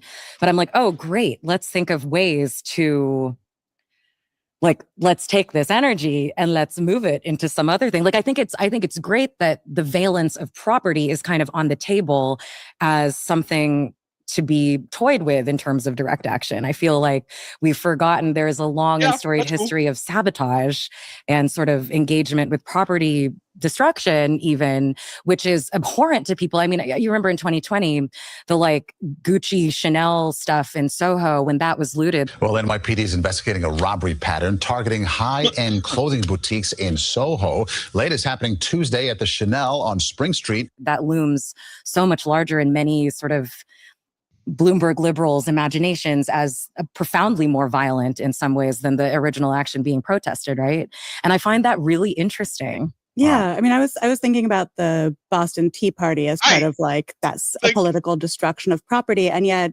right now it feels like I agree with you. The looting around the 2020 protests was such a huge talking point. It made people so uncomfortable, and I'm curious why. Like, what do you think the root of that is? I was thinking, you know, I'm sorry. You are comparing the Boston Tea Party act and recognizing it, fully recognizing it, like it was a political statement, even though like it was. We've mythologized our founding fathers like they were not that. Absolutely fucking not that. Like it was just and like I don't know another like to tangent time, like so many women were involved in the act of Boston Tea Party. I was at the Boston Tea Party Museum and I learned this there. Like so many women were involved in this act that like we never even talk about, you know what I mean? We only just talk about the men doing this, like, and all this shit. But that's a whole nother thing. You fully recognize that was a political act that was done, right? And recognize that it was the destruction of a property, of private property, enterprise owned. And then you compare that to the exploitation of labor to make a Gucci fucking belt, which costs like $2, and they fucking charge like $300 per belt, and then the theft of that, and you go like, oh, that looms so large in people's mind, makes them so uncomfortable. But the fact, like the exploitation of labor, you know, that was used to create that product doesn't, like, what, man? Uncomfortable. What? I like uncomfortable is not pain. It's not harm, you know? Politics on Twitch don't go well. They'll go okay. We do all right. Yeah, it's just a conversation. Sorry, go ahead. You know what I mean? Like, uncomfortable is not that serious. It's really not. My only thing was just like the clip that we just saw. My only thing is like, it looked like there was some violence. Maybe people who worked there could have had like some sort of trauma response. Like that's my only thing. That's the only negative that I could come from that because Yeah. even the people that work at Gucci, like, they're not. No, I'm in the U.S. Can you stop, bro? Why are you doing this today? Nah, it's not bothering me. Sorry. No, it's not bothering me at all. All right. A little extra commentary today. That thieves are actually quite highly valorized in narrative, you know? I mean, Aladdin, famously. Robin Hood, Jean Hood, Valjean. right? Yeah, Jean Valjean. Stole a loaf of bread. We understand it's well within the collective consciousness that stealing for need or purpose, you know, it's something that we understand and feel quite friendly towards. And I think if someone were, let's say, walking out of Whole Foods with an IKEA bag of whatever and giving it to the people, you know, sheltering underneath the scaffolding at the jail going up in Brooklyn next door, you know, like, I think most people would agree that, you know, like if someone were to be stealing with a purpose, we love that in America. We do. We can love it again. We just have to do it with a purpose. I was reading a Pew Research poll about Americans' morality, and it basically was just like, well, we didn't even ask about the obviously immoral things like theft. We only asked about like having an affair. And I was like, but I feel like part of what I'm seeing around me is that people feel like the laws are immoral. The rich don't play by the rules. We live in a society where there are billionaires, where the top 1% holds 32% of the net worth and the bottom 50% holds 2.5%. So at some point, if the laws don't feel moral, do you start to question your own sense of having to abide by them? Of course. Yeah. I wanted to work off of. Are we trying to suggest that a normal person shouldn't think that way? I don't like.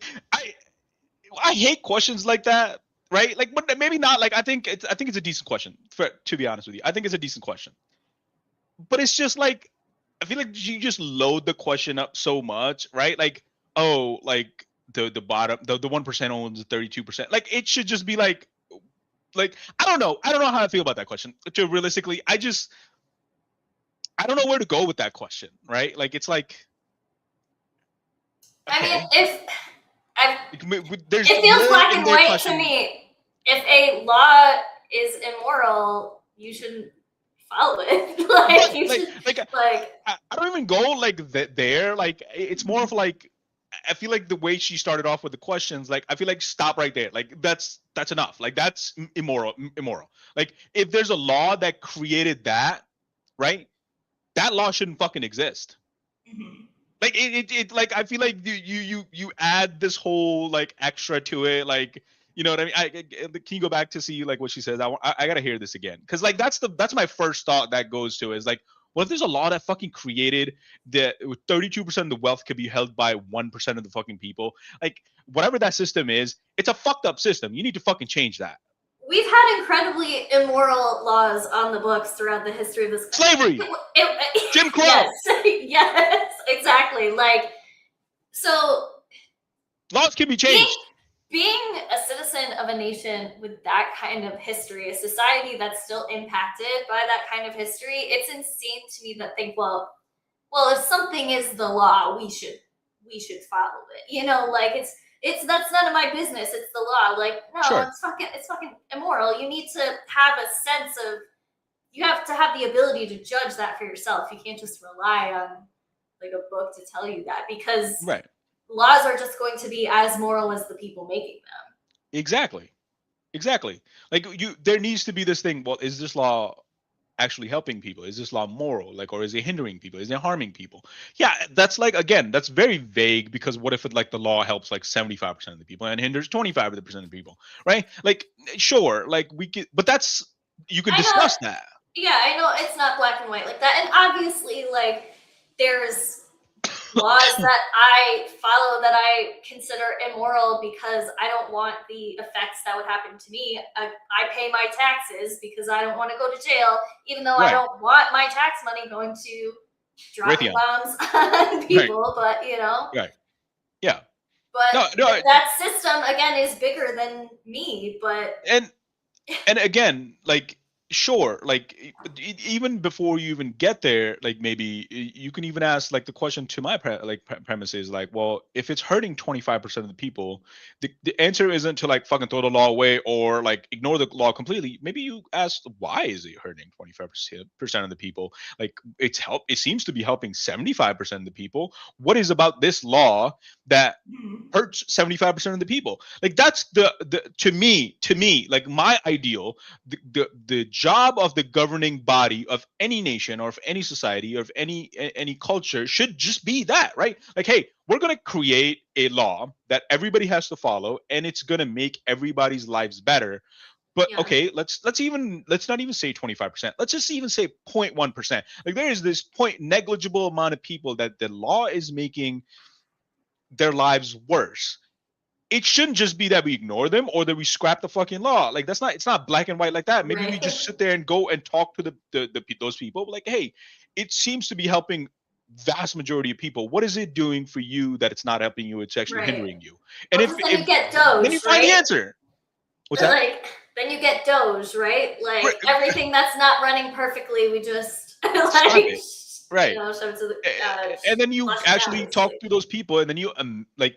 You can amend it a little, like add another addendum to it, right? Right. Like, we act like things aren't like living and breathing, like laws and stuff like that. Also, again, I mean, maybe things would function differently if the people who can get in the office are mostly people who are knowledgeable, educated, have a specialized skill set in areas like public health and sociology and, you know, healthcare, things like that, instead of just whoever's rich enough to run a campaign, you know, and then they sit there and just keep collecting money. Like, and it's like, and one of the counter arguments, and I don't understand it either. Like, I don't understand this thinking either. There's so much of this stuff, like the more we talk about, the more I go like, what don't you understand about this process? And like a lot of times people be like, well, you got to come real, live in the realism. You can't make everybody happy. Why not?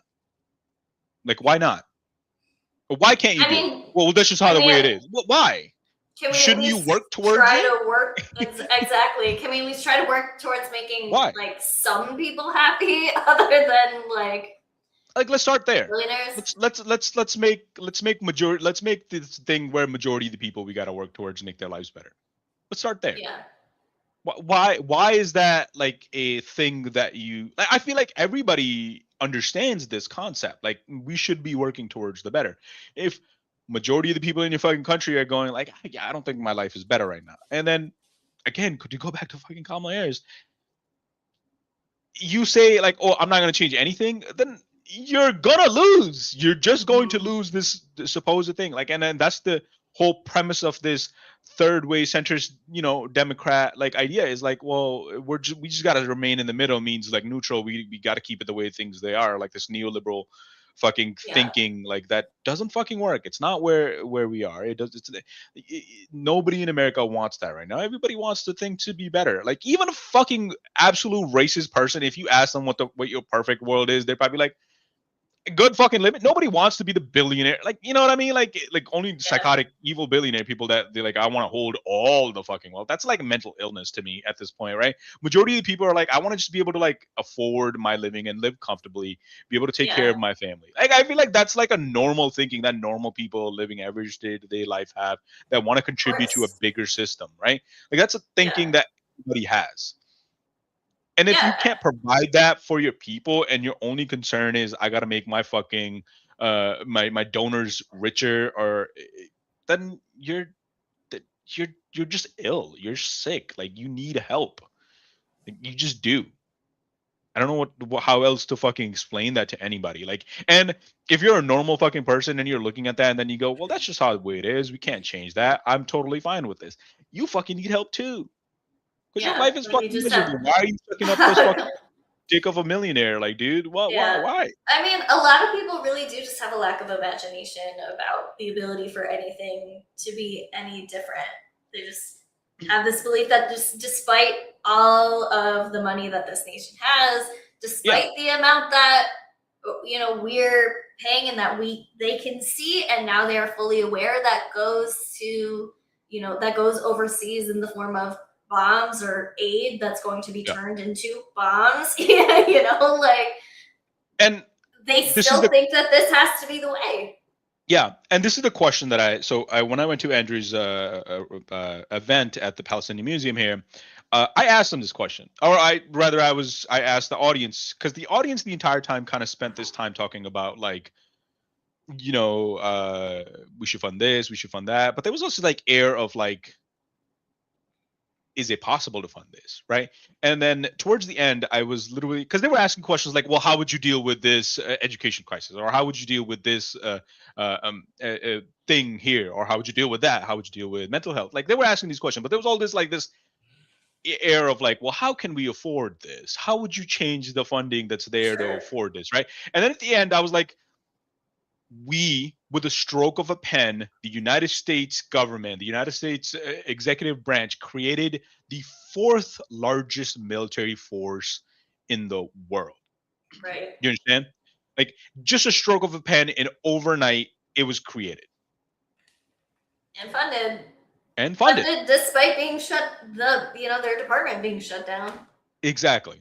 And about to get more funding yet again.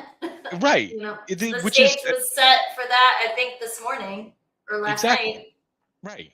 And it's ridiculous. It's ridiculous when we say things like, well, why can't we do this? We can. We absolutely can. It's certainly possible. We should do it. Yeah. It's just money exists. Sometimes the public doesn't demand it, and the public questions it, and public believes these politicians that don't offer you anything. You continuously give to these populations that don't offer you anything, not to incur the wrath of the fucking the center Democrat, Jasmine Crockett, being a perfect fucking example, right? Like, she didn't offer you anything, she lost. It's plain and simple. So stop offering your full support and believe Mamala when she said, be a transactional voter. Mm-hmm. She said it. It's what she wants you to do. So transaction, ask her, like, hey, I need this from you. Don't just give her full authority support. It doesn't matter. All right, let's keep watching. The obviously immoral things like theft. We only asked about like having an affair. And I was like, but I feel like part of what I'm seeing around me is that people feel like the laws are immoral. The rich don't play by the rules. We live in a society where there are billionaires, where the top 1% holds 32% of the net worth and the bottom 50% holds 2.5%. So at some point, if the laws don't feel moral, do you start to question your own sense of having to abide by them? Of course. Yeah. I wanted to work off of a point that you were making. This was also something that was addressed in a previous New York Times podcast that I did with Rouse Douthat, where I brought up the concept of adventurism. In the Marxist tradition, adventurism is the action that is oftentimes decentralized. Oftentimes anarchists will say this is the propaganda of the deed. The action itself, no matter how violent or how disruptive it is justifiable because the disruption is the point.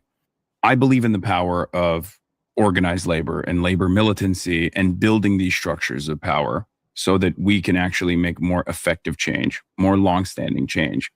So concepts such as micro-looting indicate that there is an energy there, just like you said.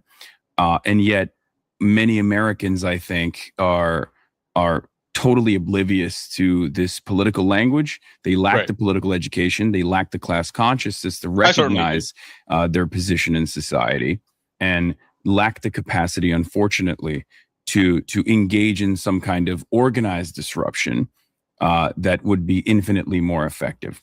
I think what you were saying about people lack the language and the organizing structure to engage in, like, the obvious thing to do if you want to chip into the Whole Foods / Amazon mega structure of exploitation is to unionize, like to work at a Whole Foods and form a union. And I think the first one was formed recently in Philly, I think.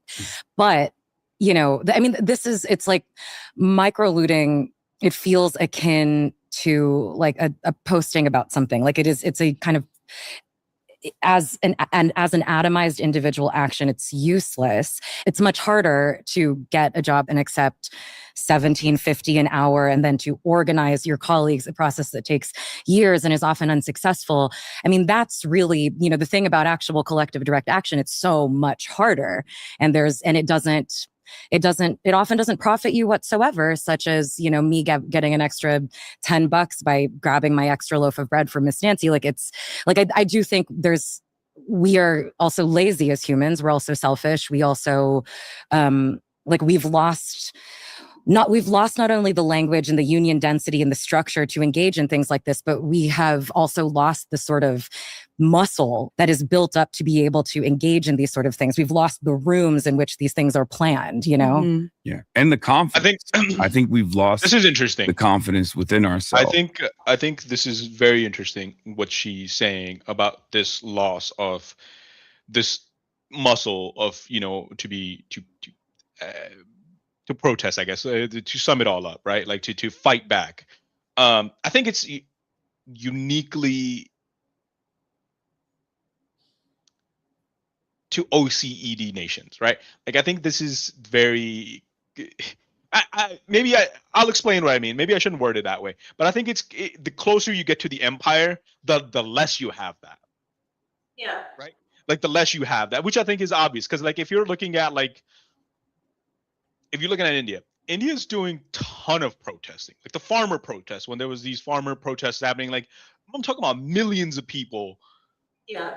Because you're already in. It's like the famous quote that I love by Arundhati Roy, where she goes, "How do you expect a starving population to do a hunger strike?" Right? Like they're already doing a perpetual hunger strike. They're always doing a hunger strike, right? So, like when people recognize, like, if living at the empire is a 10, right? Like the maximum you can have, like this, the 10 is the highest comfort quality that you have, and the further away you get from the empire, you're getting closer to a 1, right?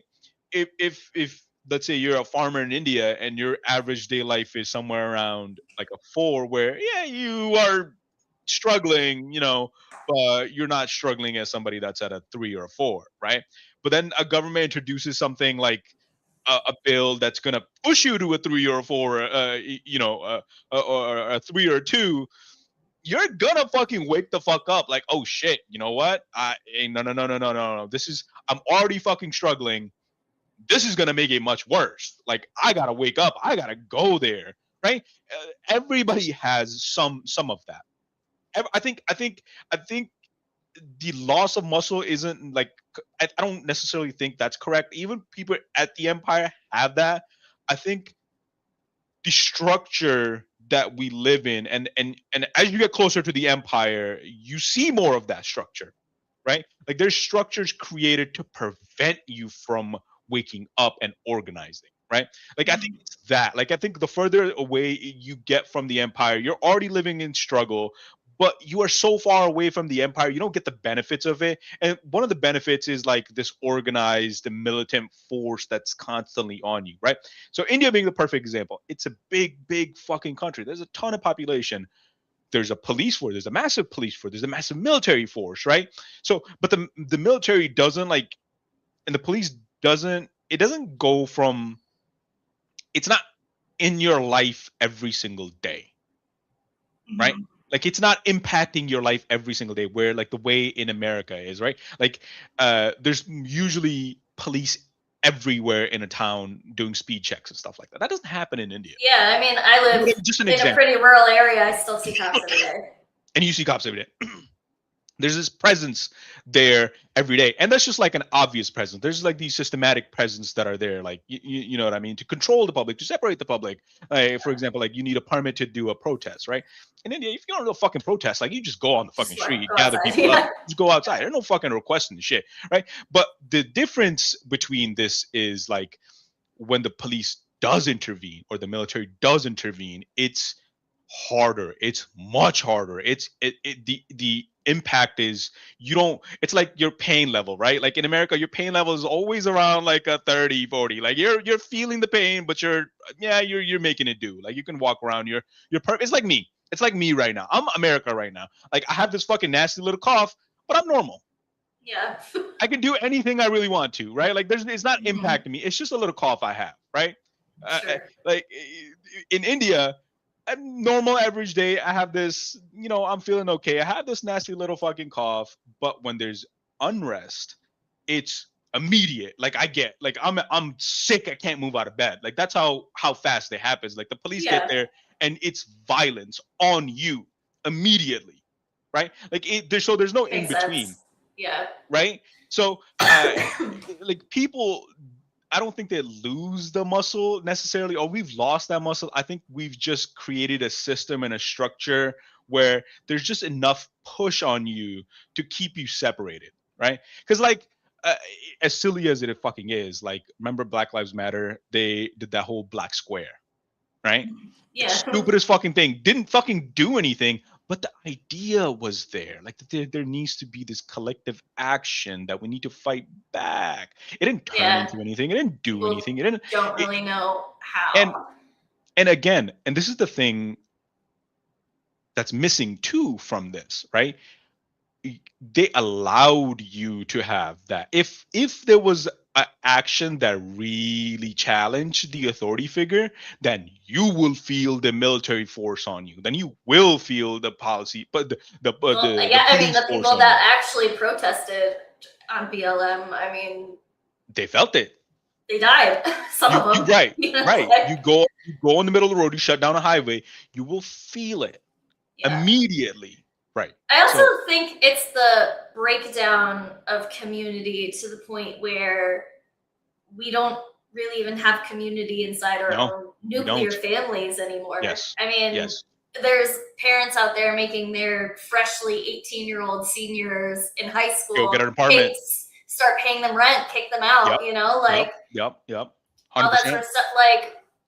Like, and that is that's specifically of the lower classes, for lack of a better word. Rich people don't do that. Rich people set their children up to add to their family's wealth. Yes. But they've put this idea on, again, the lower classes that every single individual has to pull themselves up by the bootstraps, and if you don't do that, you don't deserve anything you get. So people don't invest in their children like that. They don't. Yes. Most people, I feel like, look like, obviously you do things for your children who are still children, but you don't even extend that to your nieces and nephews who are still children, like things like that. It's like on a human level, I think about that and it's just like, it's so wrong. Like, why shouldn't I be investing in my nieces and nephews? Like, those are just as much the future of my family as any child I could have, 100%. 100%. But I'm kind of rambling, but no. I think you're 100% right. I think you're getting at a bigger picture, that collective action, even at a micro level, as just a close relative. Like you can't have a more closer relative than a sister and a nephew, right? You know what I mean? Yeah. Or like a sibling and a nephew, whatever. Like there's nobody getting closer to you aside from your family. Even that is discouraged, right? Like it's designed. You have to think about it on a certain level, that it's done on a purpose, right? Like, and right, but that's my point, Liberty. Like, it's because of the society we have where it's discouraged, because you're supposed to just take care of your own little nuclear family, and then once that nuclear family reaches an age where they should be doing it on their own, you're on your own, because that's just how we're supposed to be. Yeah. And so people reject help even if it's offered, because it's part of our culture. Yeah. And again, there's pros and cons to this too. There's pros and cons to this. I come from a culture that is highly collective, right? Like in my house, my uncle, his family, his children, we all lived in the same house.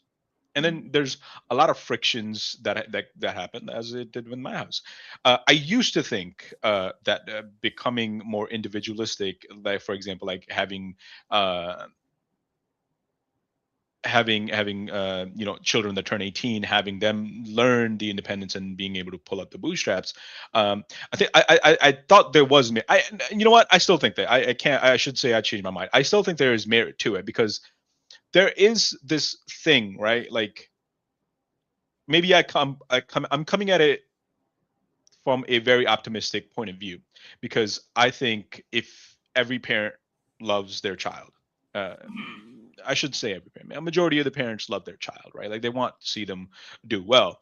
Again, if you don't, a little bit of mental health illness going Right, on, like, what's like, wrong with you? you know, Yeah. what's wrong with you, right? So I come from the assumption that every parent wants to see their child do well. So if the parent is pushing the child into being more independent, there's a little bit of that trust. Like, I trust my child that I've done a decent enough job to a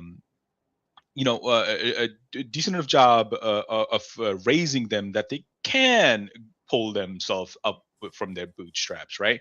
Like, I think there is some of that in I my think it mind, at depends least. on how the family sets up the individual. Like, if you And set I up agree your with you adult also. child, yeah, I never thought I would say that in my entire fucking life.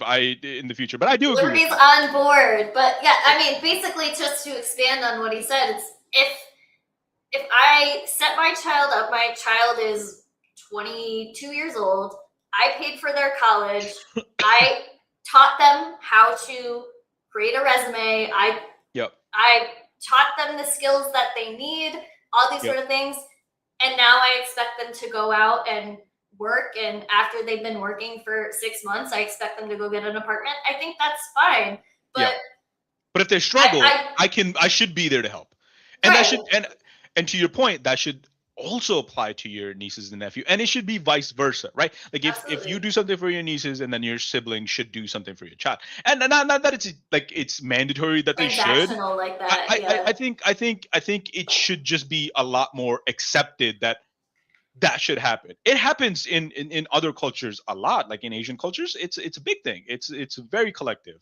Yeah. I think Yeah, that's I mean, I'm definitely. I recognize that I'm coming at this very much from like a white American perspective. Yeah. Like, No, but I think there is certainly this balance of it, right? Because a lot of times what it turns into, and I think what a lot of Western nations do kind of tend to be afraid in. I think there's this fear, consciously or unconsciously, is that if you allow somebody to do you a favor, that they have some sort of hold over you, right? Yes, Like, if you yes, do your 1000%. niece a favor, your sister's gonna think like, oh well, she has sort of like a one up on me.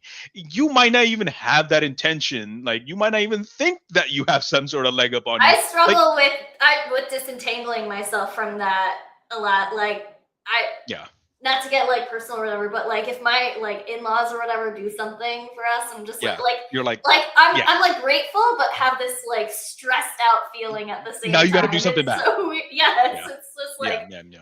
it's stupid. And I think that, like, that whole concept is not good for a society. I think we should. I No. think this is where Western societies kind of struggle with this whole idea of our thinking, this just being this collective. That's why I think it's this is what it means when they say socialism with Chinese characteristics, right? Like, it's accepted. It's a good thing that you want to help your fellow neighbor, your fellow countryman, your fellow this. And it's odd to me.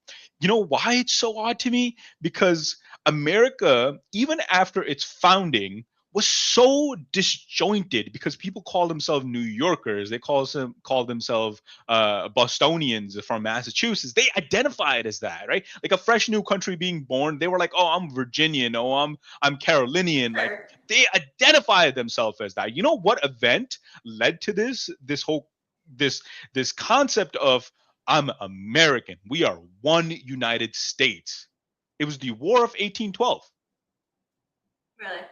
It was the War of 1812 when the British attacked again. It wasn't the only time. Like, the Civil War, I mean, the Revolutionary War wasn't the only time that the British attacked America. No, they attacked again. In War of 1812, they went all the way up into fucking Washington, D.C., and like almost fucking destroyed it. right? It was this idea of this collective nationalism idea that got together. There was like, we are one state. You are an American, I'm an American, and we, doesn't matter if you're from Virginia, doesn't matter if you're from North Carolina, doesn't matter if you're from Maryland, doesn't matter if you're from New York, like we are one, we need to come together. I don't know if that has been a continued sentiment. No. I think over time, and I think one of the biggest split like again, it's it came very rare that we actually have moments like that. Maybe after 9/11. Like, yes, 100%. 100%. I think, and it's again, it's part of the same analogy of this capitalistic evil structure that's been consistently being created. Yeah. Right. The more separate we are, the easier we are to control. Right. That it always takes this gigantic tragedy, Pearl Harbor. Right. It just takes this gigantic tragedy to bring this collective consciousness together. But whenever this consciousness is brought together, it's to inflict violence. It's to inflict harm, and never to inflict the good. And again, Kennedy did this. Kennedy also did this with the moon landing. I'm going to put a man on the moon. Right. America had a singular vision. They became a command economy. They were like, we are going to go on the fucking moon. How did that happen? Because you have competition, right? Pearl Harbor, we got attacked by the Japanese. Japan was a world power at that point, right? Like, we were going to go get revenge for our boys. 9/11 happened. Everybody fucking didn't care that 2 million Iraqis died because of it. Nobody. And then we care now. We care now. We go like, because we it's coming back. It's already come back. Right. Like the amount of veterans that were there, all the soldiers when you're doing evil shit all the fucking time, that it's like Harry Potter. Second time I'm mentioning Harry Potter today, which is odd. Because it's least favorite of the three movies. A lot of Harry Potter references. Right. It's like, when Tom Riddle is talking to Professor Horace, and he's like, how do I create a Horcrux? And he goes, you know how to do it. It's murder, right? And then the Tom Riddle goes, well, what if I wanted to create murder? And he goes, Merlin's beard, Tom. Isn't it bad enough to just commit one murder? You want to do multiples? Like, you know what I mean? Like, when you're murder, killing is a heinous act. It's a heinous act. And when you do it, when you experience this, it's a horrible thing, that it's a scar that can't be erased. It's how many movies we've seen, how many poems we've heard of, like the Edgar Allan Poe, the famous fucking poem, the fucking blood soaking hand that the blood just won't wash off. The blood's not there, it's obviously washed off. It's in your mind. How do you wash that? It's an evil fucking thing. And whenever we come together, it's to commit more evil. It's commit more like harm. Well, it's going to come back to us. It's going to. It's a cancerous thing that's eroding America and eroding the consciousness of America, and it's leading to fucking Donald Trump, and it's led to Donald Trump, who is dividing this country even more and more and more. Before it was just like, oh, you were a New Yorker. Now it's like, you're a filthy Democrat or you're a filthy Republican. And it's just going further and further to the right towards fascism, because that's the only place when you erode something. When you rust something, it only goes in one fucking direction, and it's towards fascism. And the only way to fight it, it's not even like I'm talking more off on like a moral level rather than even on a political level, right? Like, to fight something like that, it requires you to come together to do good. It's the only fucking way. Right. It's the only fucking way. Don't do, as we discussed. Which we don't do. Which we fight against. Pulled apart. Yeah. Right, and which we fight against all the time. And even if we individually want to, yes, like we're kind of getting at now, kind of what they're talking about, we don't know how. Yeah, we don't know how, because it's designed that way. I struggle with this all the time. I'm like, where do I put my time so that it's actually doing something? And I haven't really found it yet. I haven't found it yet. No, it's hard. It's hard because you live in again, the closer you get to the empire, the more of this weight you feel to like because you're comfortable, right? That's part of it. You're comfortable. Injustice isn't dealt on you on a daily basis. It's just enough that you feel the presence, but you don't feel the effect, right? Right. Like, that's what it is. Like that's what it is. But and again, the only way to like yeah, like you want to do something, but you're not forced to because you can just so like you can just I could shut it all off. You can just, shut it off. like 100%. Stay in my house. You can shut it off. Yeah. And then this is the point of this. This is why I wanted to talk about this. This is kind of the point of it, right? Like when the reporter she's talking about it, she's like, which is where I disagree, which is where it started. Like, I don't think we've necessarily lost this thing. It's just been dampened and covered, and it's just prohibited. It's like caged. It's jailed. It's jailed. It's there. It's there. People let it out sometimes. It's there, 100%. But it's only let out enough where it appeases the masses, right? Like it's just how it is. But like, but and my thinking is the way I think is like if you see something happening, something bad, maybe just don't react in a way. I gotta call the cops and I gotta like fucking get this man arrested. Maybe just think, hey, you know what? Like I tell all like guys that work for me, if somebody steals from us, dude, just let them go. It's fine. Don't chase after them. Don't do anything. Like you don't put yourself at risk. Don't put them.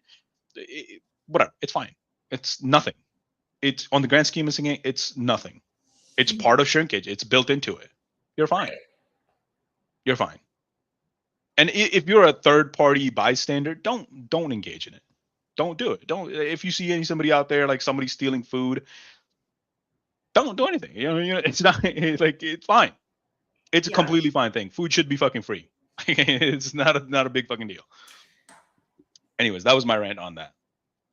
Well, it depends. Like he's not like the only time outside of work, the only time I've ever called who's the victim is because I saw a dude like punching a girl in the face like over and over again. That's fucking so, like, that's violent. I obviously like called the cops then, but like small things like seeing somebody stealing food, shoplift. I'm not gonna. Who's the fucking victim? Jeff Bezos? He's not missing it.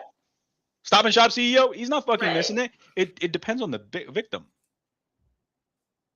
Yeah, okay, but like again, like who's the victim, right? Like you got to ask yourself that. Who is the victim? Is it a thing like is the victim in danger? And that doesn't mean just like like their life is in danger, but if we're seeing consistent crime happen to a business that the person relies on and like they're gonna go under because of it. I'm talking about like somebody comes into my store, steals a fucking bottle of wine, I'm not fucking going under. But if 100 people came and stole fucking the entire fucking store, I'm going under. Like that, you know what I mean? Well, right, but that's why. Yeah, but shot by who? You take 2 seconds to think before you call the cops because, like, is shot it by who? Like it don't be the Karen, right? Like that's walking down the street with some guy in New York City may not have their dog on a leash. Yeah, he's fucking threatening me. Like, but shot by who is the problem? The majority of times, if you call the cops on a minority, the cop is the one fucking doing the shooting. So many stories coming every single fucking day. Jesus, we haven't even gone through half of this video? No. Okay. We might not get to watch it. Well. We don't have to watch it. I Because think there is not a lot of action like this. And in the absence of that, we lack the willpower because we don't even know what that would look like. And the climate protests in Europe tend to be a little more militant, right, than the ones that are here. And they are, blocking roadways, like these things that are even objectively completely nonviolent forms of obstruction and interference that don't even involve property destruction, but merely the interruption of the capital flow of the workday, like are criminalized to shocking degrees to me, even in Europe, And I guess I'm saying like maybe we are getting the lack of courage is maybe a rational response to the kind of the way these actions are treated in the popular consciousness as well as by the criminal justice system, but I want to get back a little bit to the anger underneath this. Like in 1965, CEOs were paid 21 times the average worker. In 2024, CEOs are paid 281 times the average worker. I feel like some of this is coming from a feeling of like the social contract is broken. And then there's also the slippery slope of what happens if they completely break the social contract and no one plays by the rules anymore. And I wonder where you two see the interplay of those two ideas. To that same point, the companies aren't community members anymore. They're not offering pensions. They're not offering.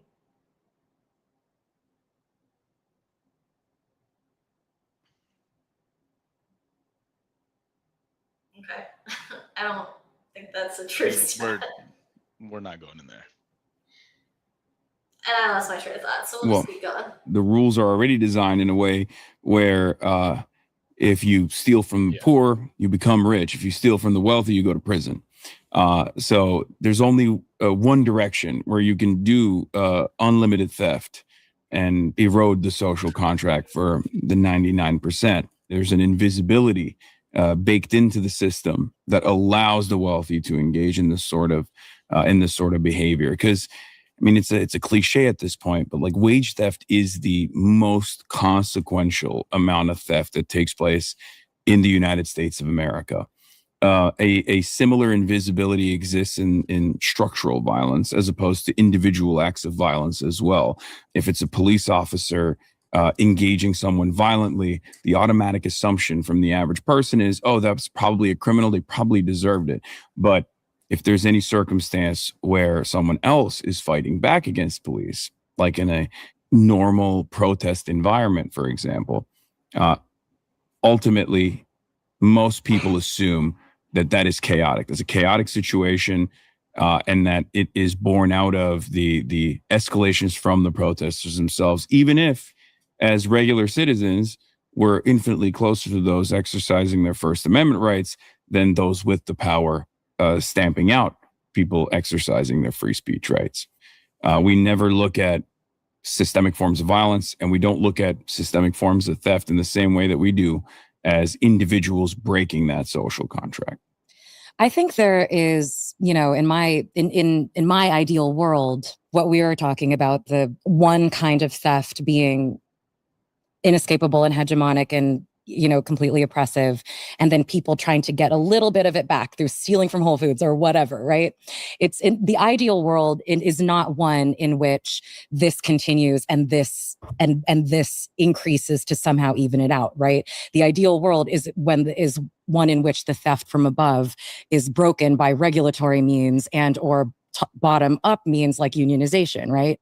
You were just talking about wanting, not being like we should encourage wanton theft across the board, but we should try and fight against the theft that comes from the top.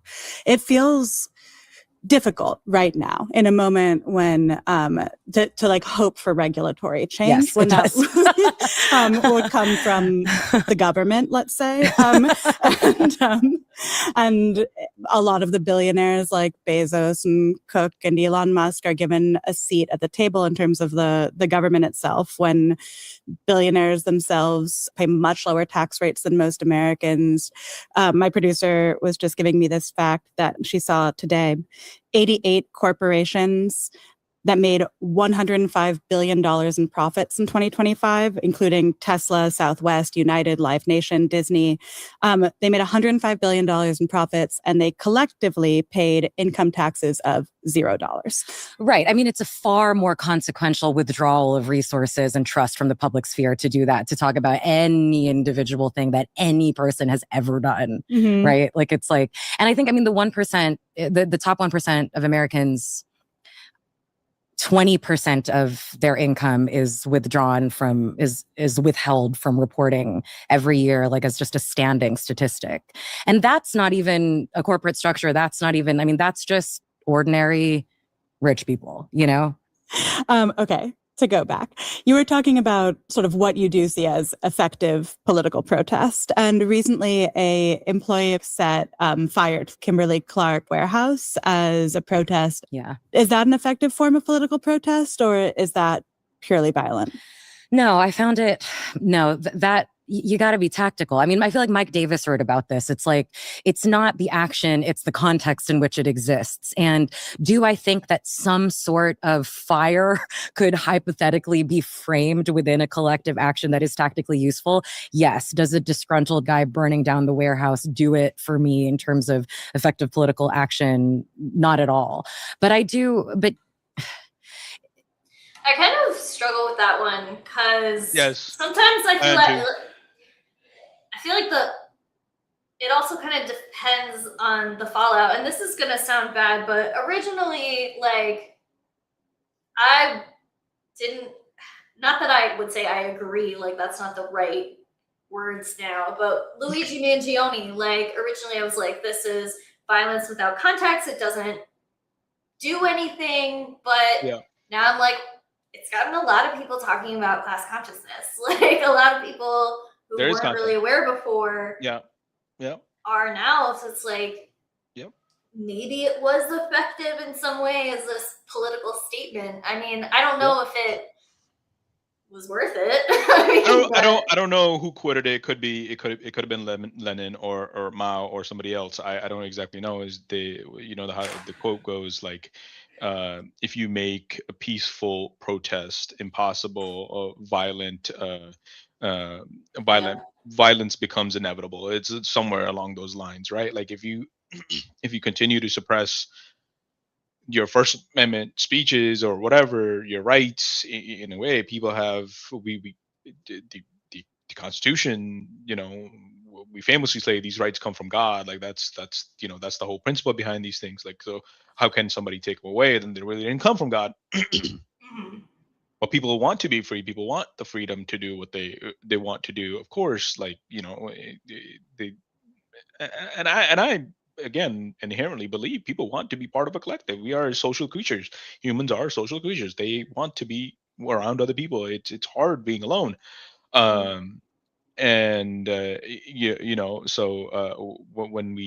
When you're suppressing so much of that stuff, then I'm kind of losing my track of thought here. I kind of lost my track of thought. I don't know where I was going with that. It's just completely fucking gone. We're approaching 9:30, man. Like that's what starts to happen. How much of this do we have left? We have well, it looks like we have at least 15 minutes. You want to stick it out or no? I'm fine with that if we just want to watch it through. Yeah, let's watch it through. Sabotage has played a formative role in labor union. Everything. Yeah, labor unions as well. But if it's conducted unilaterally, then it's entirely different. I mean, especially that's an individual action. And if he this could have one, gotten away with like it without being caught, I bet he. Oh, that's where I was going. I didn't follow this I don't case know, very closely, but it seemed I don't know how I like, feel about this. yeah, like anything done by an individual on an emotional, on a kind of primarily emotional whim, that's not the point. That's not the point. But then when you feel this much anger and it doesn't feel like there's hope for it to be changed in a regulatory way, I think that's when you get to things like killing the CEO of United Healthcare and there being an outpouring of glee for murder online because it feels like finally someone can actually do something about healthcare. I think 40% of Gen Zers felt that murder was morally justified. But it's scary to be in a society where people feel that murder is morally justified. And I'm curious how we thread that line. I don't know why I'm blaming Engels wrote about the concept of social murder.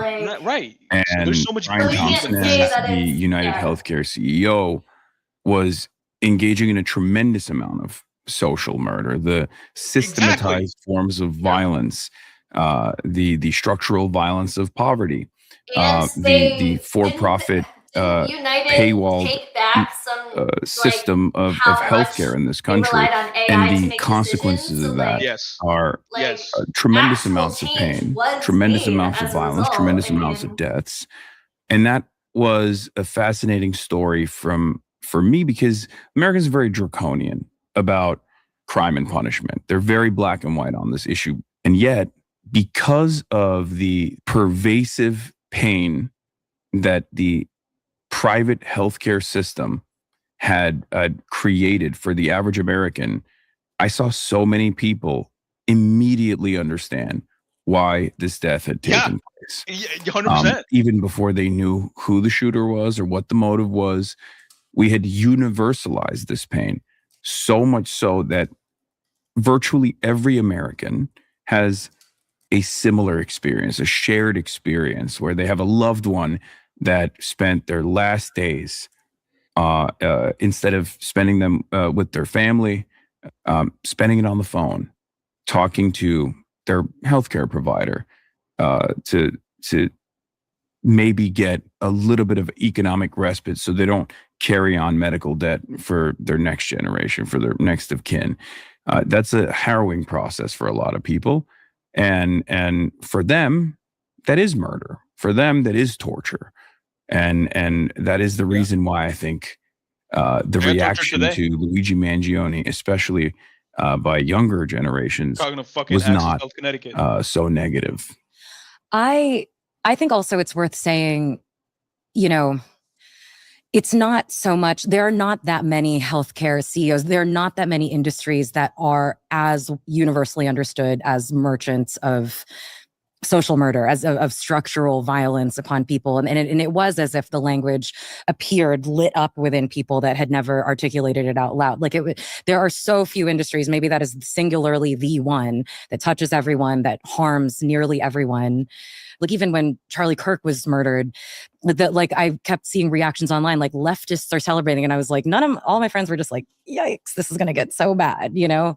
Yeah. And I don't think we've turned into a culture where murder is sanctioned. I think that we have turned into a culture where private healthcare is so profoundly immoral that people had a very particular reaction to Brian Thompson's murder, right? Like I don't actually think necessarily that we have come to a place where targeted assassination is seen like, you know. I wonder with something like murder, like the murder of a healthcare CEO, is it just a release valve for anger, or is it actually effective political action? Has anything shifted in terms of healthcare in this country because of that? I felt enormously frustrated in the weeks following that every single, like I assumed, I don't know why I thought that Democrats would immediately take this up as pushing a sort of unified message towards universal health care. You want that. I don't know why I expected that. I don't know why I was disappointed that it didn't happen. Elizabeth Warren did it to her credit. Sure, but you know what I mean? I thought it would be, I don't know, and I don't know why I expected that.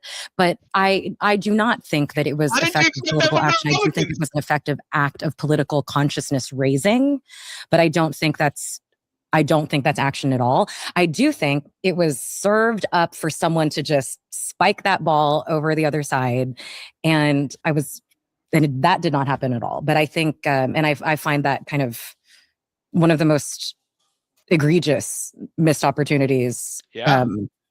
That we've seen in recent political history. So many. I go back and forth on this. Do I think that Democrats are failing? Are they feckless because they're just bad at politics, or is it something more indecent, and that their fecklessness is simply cover for their ulterior motives, which is like, I really do participating in this for the grand latter. design. I think they're funded by the same corporate lobbyists that Republicans are funded by, especially when it comes to private healthcare providers, and they have a vested interest in the continuation of private healthcare. There is consensus in American politics when it comes to the continuation of the private healthcare system.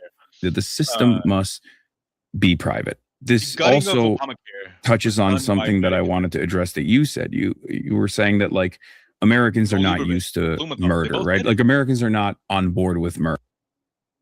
Sorry, what? I said Connecticut is big. Healthcare is one of the biggest industries in Connecticut, right? The gutting of Obamacare was done by Connecticut senators, Lieberman, Blumenthal. They both fucking gutted the shit out of the Obamacare. It could have been so much fucking better, but we had to appease Aetna. We had to appease travelers. We had to fucking appease Blue Anthem and Blue Cross, right? Like we had to do that. Connecticut had to do that. Democrats, blue fucking state through and through. So it's just fucking pure evilness. It's exactly right. The money. And like again, like one of the potentials name that gets thrown around for the Democratic primary, presidential primary, is Gretchen Whitmer. I like her. I think she's responsive. I think she's active. She has so many fucking ties to the healthcare industry, and it's just like, you know, and it's just sad, really. Right. It feels like we can't get anywhere. No, and I think it's on purpose. They do it on purpose, because it can't be just pure ignorance, because even a fucking broken clock is right twice, right? Like, it just They're actually always never wrong. right. Yeah. On purpose. I don't think it's ignorance at all. I think it's just this is the system. This is the system that they're employed to protect. Happy with it. I kind of wanted to push back on that at the moment, because I do think we are a profoundly violent culture. In some ways, we are. Charlie Kirk's assassination was not unique. School shootings are happening all the time. All the time. And we have Literally one actually happened decided the very same day almost Charlie Kirk collectively got that it's shot. just another Same day. another Very next byproduct day. of And American the day before that. existence. I mean, I know part of the issue is that Americans have lost a lot of trust in their government. I have this other statistic here that in 1964, 77% of Americans trusted the government. In 2025, 17% of Americans trust the government. And yet it feels like there's some political action that feels hopeful, like Mamdani's policies for New York. Is this kind of change achievable through the mechanism of politics? Does it line up with Mamdani's politics? Absolutely. I think that this it's a violent way. global design of capital that we have seems like a behemoth that is impossible to defeat. And that obviously discourages a lot of people from taking action. One of the immediate reflections is the fact that we don't really have a democratic process any longer, and people don't even have that confidence in the democratic process, because the wishes of the masses are rarely ever represented by our elected representatives. Yeah. There are many different instances where this has become reality. There was an election cycle that just took place only 2 years ago, where there was a genocide that was happening alongside that. And that was the perfect opportunity to show Americans that your voices do matter, right? And yet the Democratic Party chose not to lean into that real mobilization. 3,500 college campus protesters were arrested in the process. And now we write think pieces about why there aren't any college campus protesters. Right. Where are the anti-war protesters? So many of this over and over again. Well, it's like, we did it. The government succeeded in undermining the people's right to protest and the confidence that they have by refusing to listen to their demands. So they succeeded in that regard. However, they protested while a this Democratic system president of global capital seems like a giant that is impossible to tackle, it's also very fragile. Part of this too is like, part of the way that this feels weighted on both sides to me is that if the material conditions of an average person's life are ameliorated by a redistribution of wealth, then the conditions become more possible to take time and take risks and organize, right? Like, I think one of the reasons, obviously, that these things that people don't have time to attend multiple weekday meetings, weeknight meetings, organizing something in their community is because they have to work too long. They have to pick up their kids. They pay so much for childcare. There's no margin for anything. And I think, when you're talking about Mamdani, when there is a political program that is about giving people margin for individual pro-social, civic action, then a whole realm of possibilities and energy and ability and interest will begin to regrow. That won't be redirected into a society that understands community though and can operate would have protests would have childcare, or activities for kids to do so they're occupied while you're protesting. Protests don't, and also the police presence and the violence at our protests discourage that.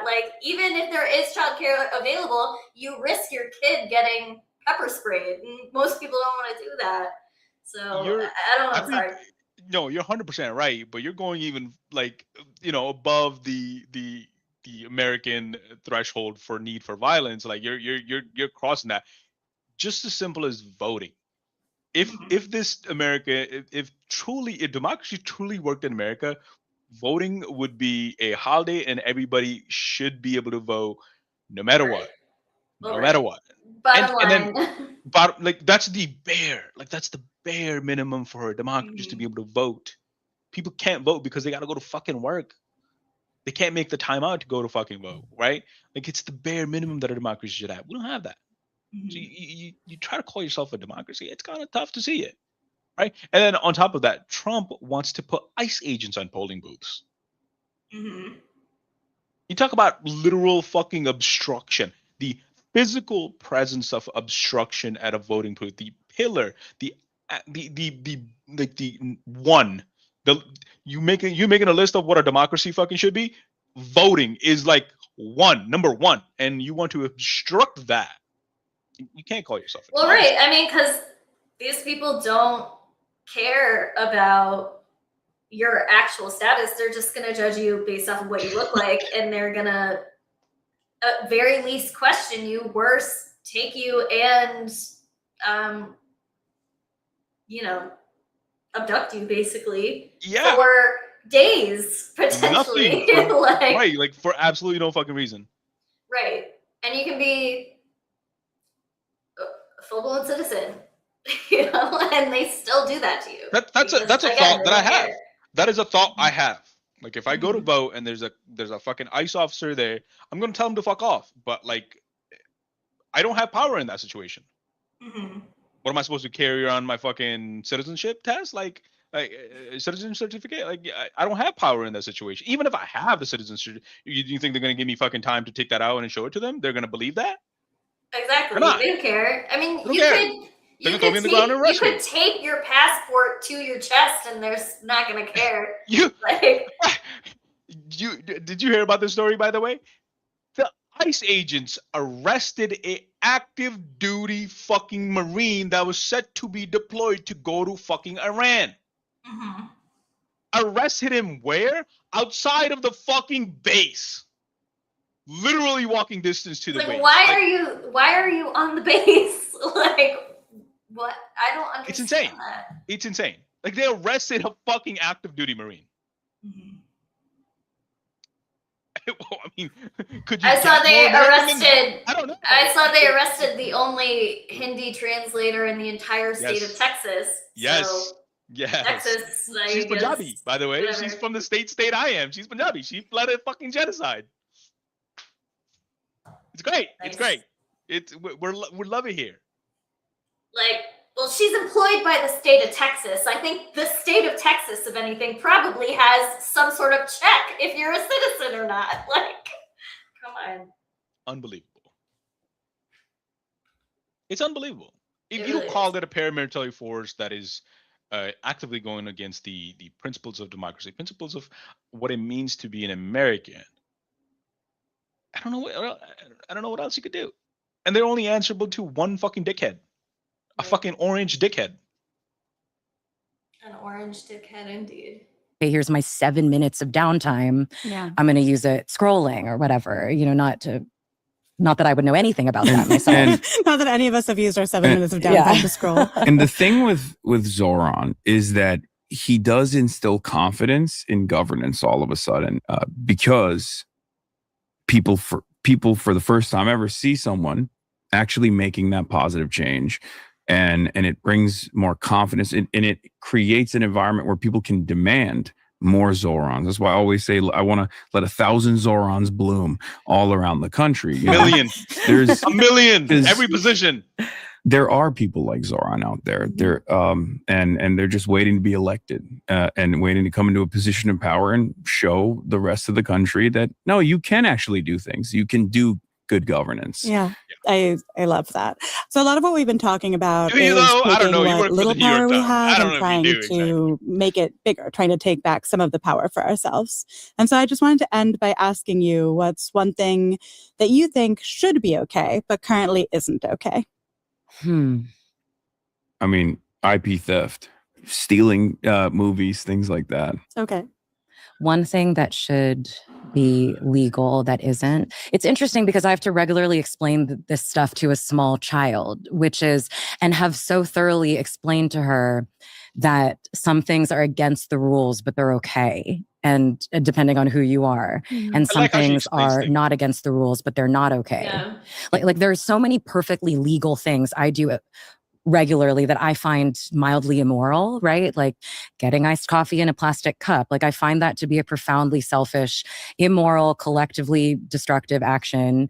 You know, I think a lot of like I have taken so many planes for so many pleasure reasons for no, you know, I have acted in so many selfish ways that are not only legal, but they're sanctioned and they're unbelievably valorized culturally. And I think, yeah, I guess I don't really think of any laws. Yeah, maybe like things like blowing up a pipeline. Let's say that.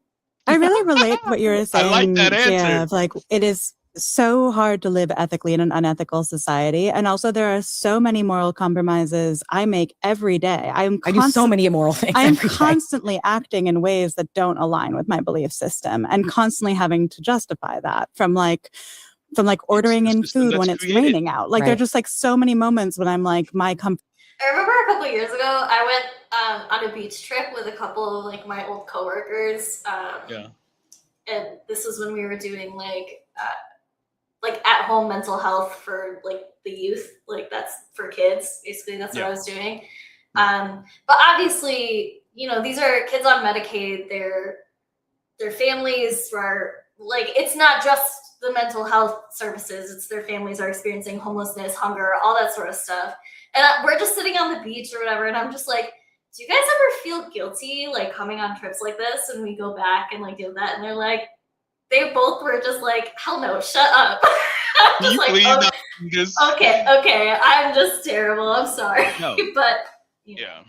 But No, it's like the system, like you can't even enjoy yourself if you have any consciousness. Yeah, no, 100%. You know what? Like as they were talking about it, my answer that I was thinking about in my head, like, like when she was talking about it, the author, I really got to find her name because I really like how she talks. The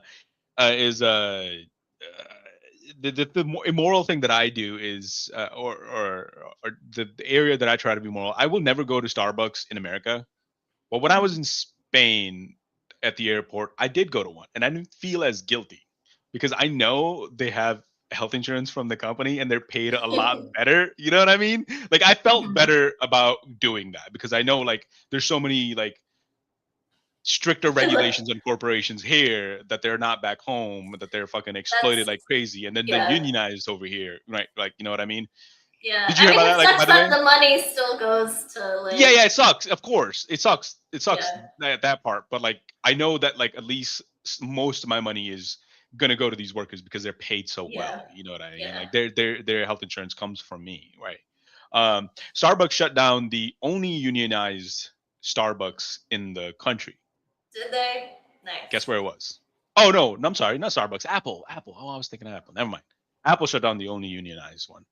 And guess where it was? Where was Trumbull, it? Connecticut. Oh. Trumbull, Connecticut. I guess. Yay, Blue State. Nice. We love it. Yeah. Not a peep from Chris Murphy. Not a peep. Nobody was there. He's not doing great lately. No, he's not. Yeah, I think gone. This is I like doing videos like this because we can actually talk about a bunch of stuff. It's interesting. Yeah. We've really spanned the gamut. And I think doing things like this will get better as we both improve our knowledge and just become better read, you know. Yeah. Orators. Yeah. That too. I mean, yeah. We got like 2 minutes left. Let's someone power bringing through. me food through the rain, and it doesn't feel good, but it is part of living. I mean, no one's making me do that, but it is part of the way in which we live in our society, and it's so incentivized. I mean, it's like splashed all over the subway ads. It's just like, ladies, be selfish tonight. You know, like it's wild. Yeah. What is one thing that shouldn't be okay but currently is? So many things. Extraction of surplus labor value. Great, you went really silly with it. I appreciate exploitation. Yeah, anything above Mao. I think New York should charge people to park on the street, which, I mean, I park on the street, but I think that's just that's an access to a large amount of public money that we should be taking. Like everyone who does You're street gonna parking. get assassinated. I for that know, too. but I think it's true. Someone's gonna fight you. I think it's true. I also think private schools should be mostly illegal. I like Oh, that I a lot agree with that. more. That's a good Yeah. one. I like that a lot more. You are going to piss Nepal off just all did the that, by the drivers way. of New York I City. know. with your Yeah. public Driving street- your kids to private school. Yeah, it's Yeah. a huge problem. Yeah. Where?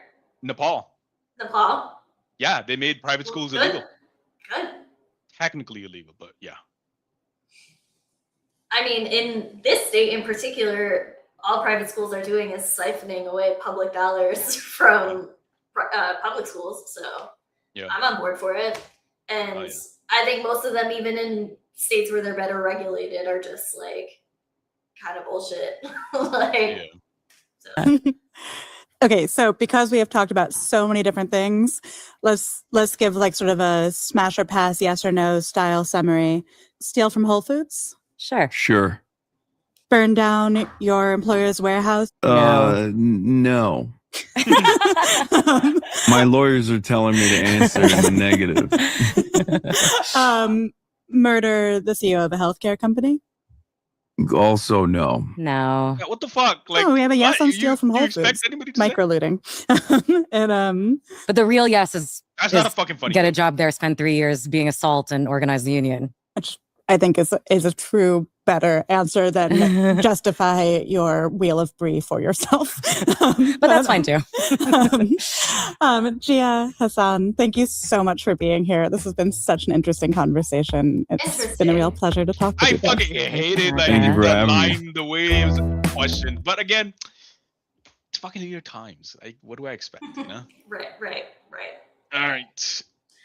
Any final thoughts that you'd like to share? No, there was like funny TikToks that I wanted to show, but we don't have time for it. So, final thoughts is steal from Whole Foods every opportunity you get. Try the guava pastry. If you're gonna get one. Just get another one and pay only for one. That's just what I do, and that's what you should do too. Words of wisdom. All right. There you go. Have a good night, Go from the everyone. We'll button. leave you with Thank that. you. See you guys on Thursday. Bye.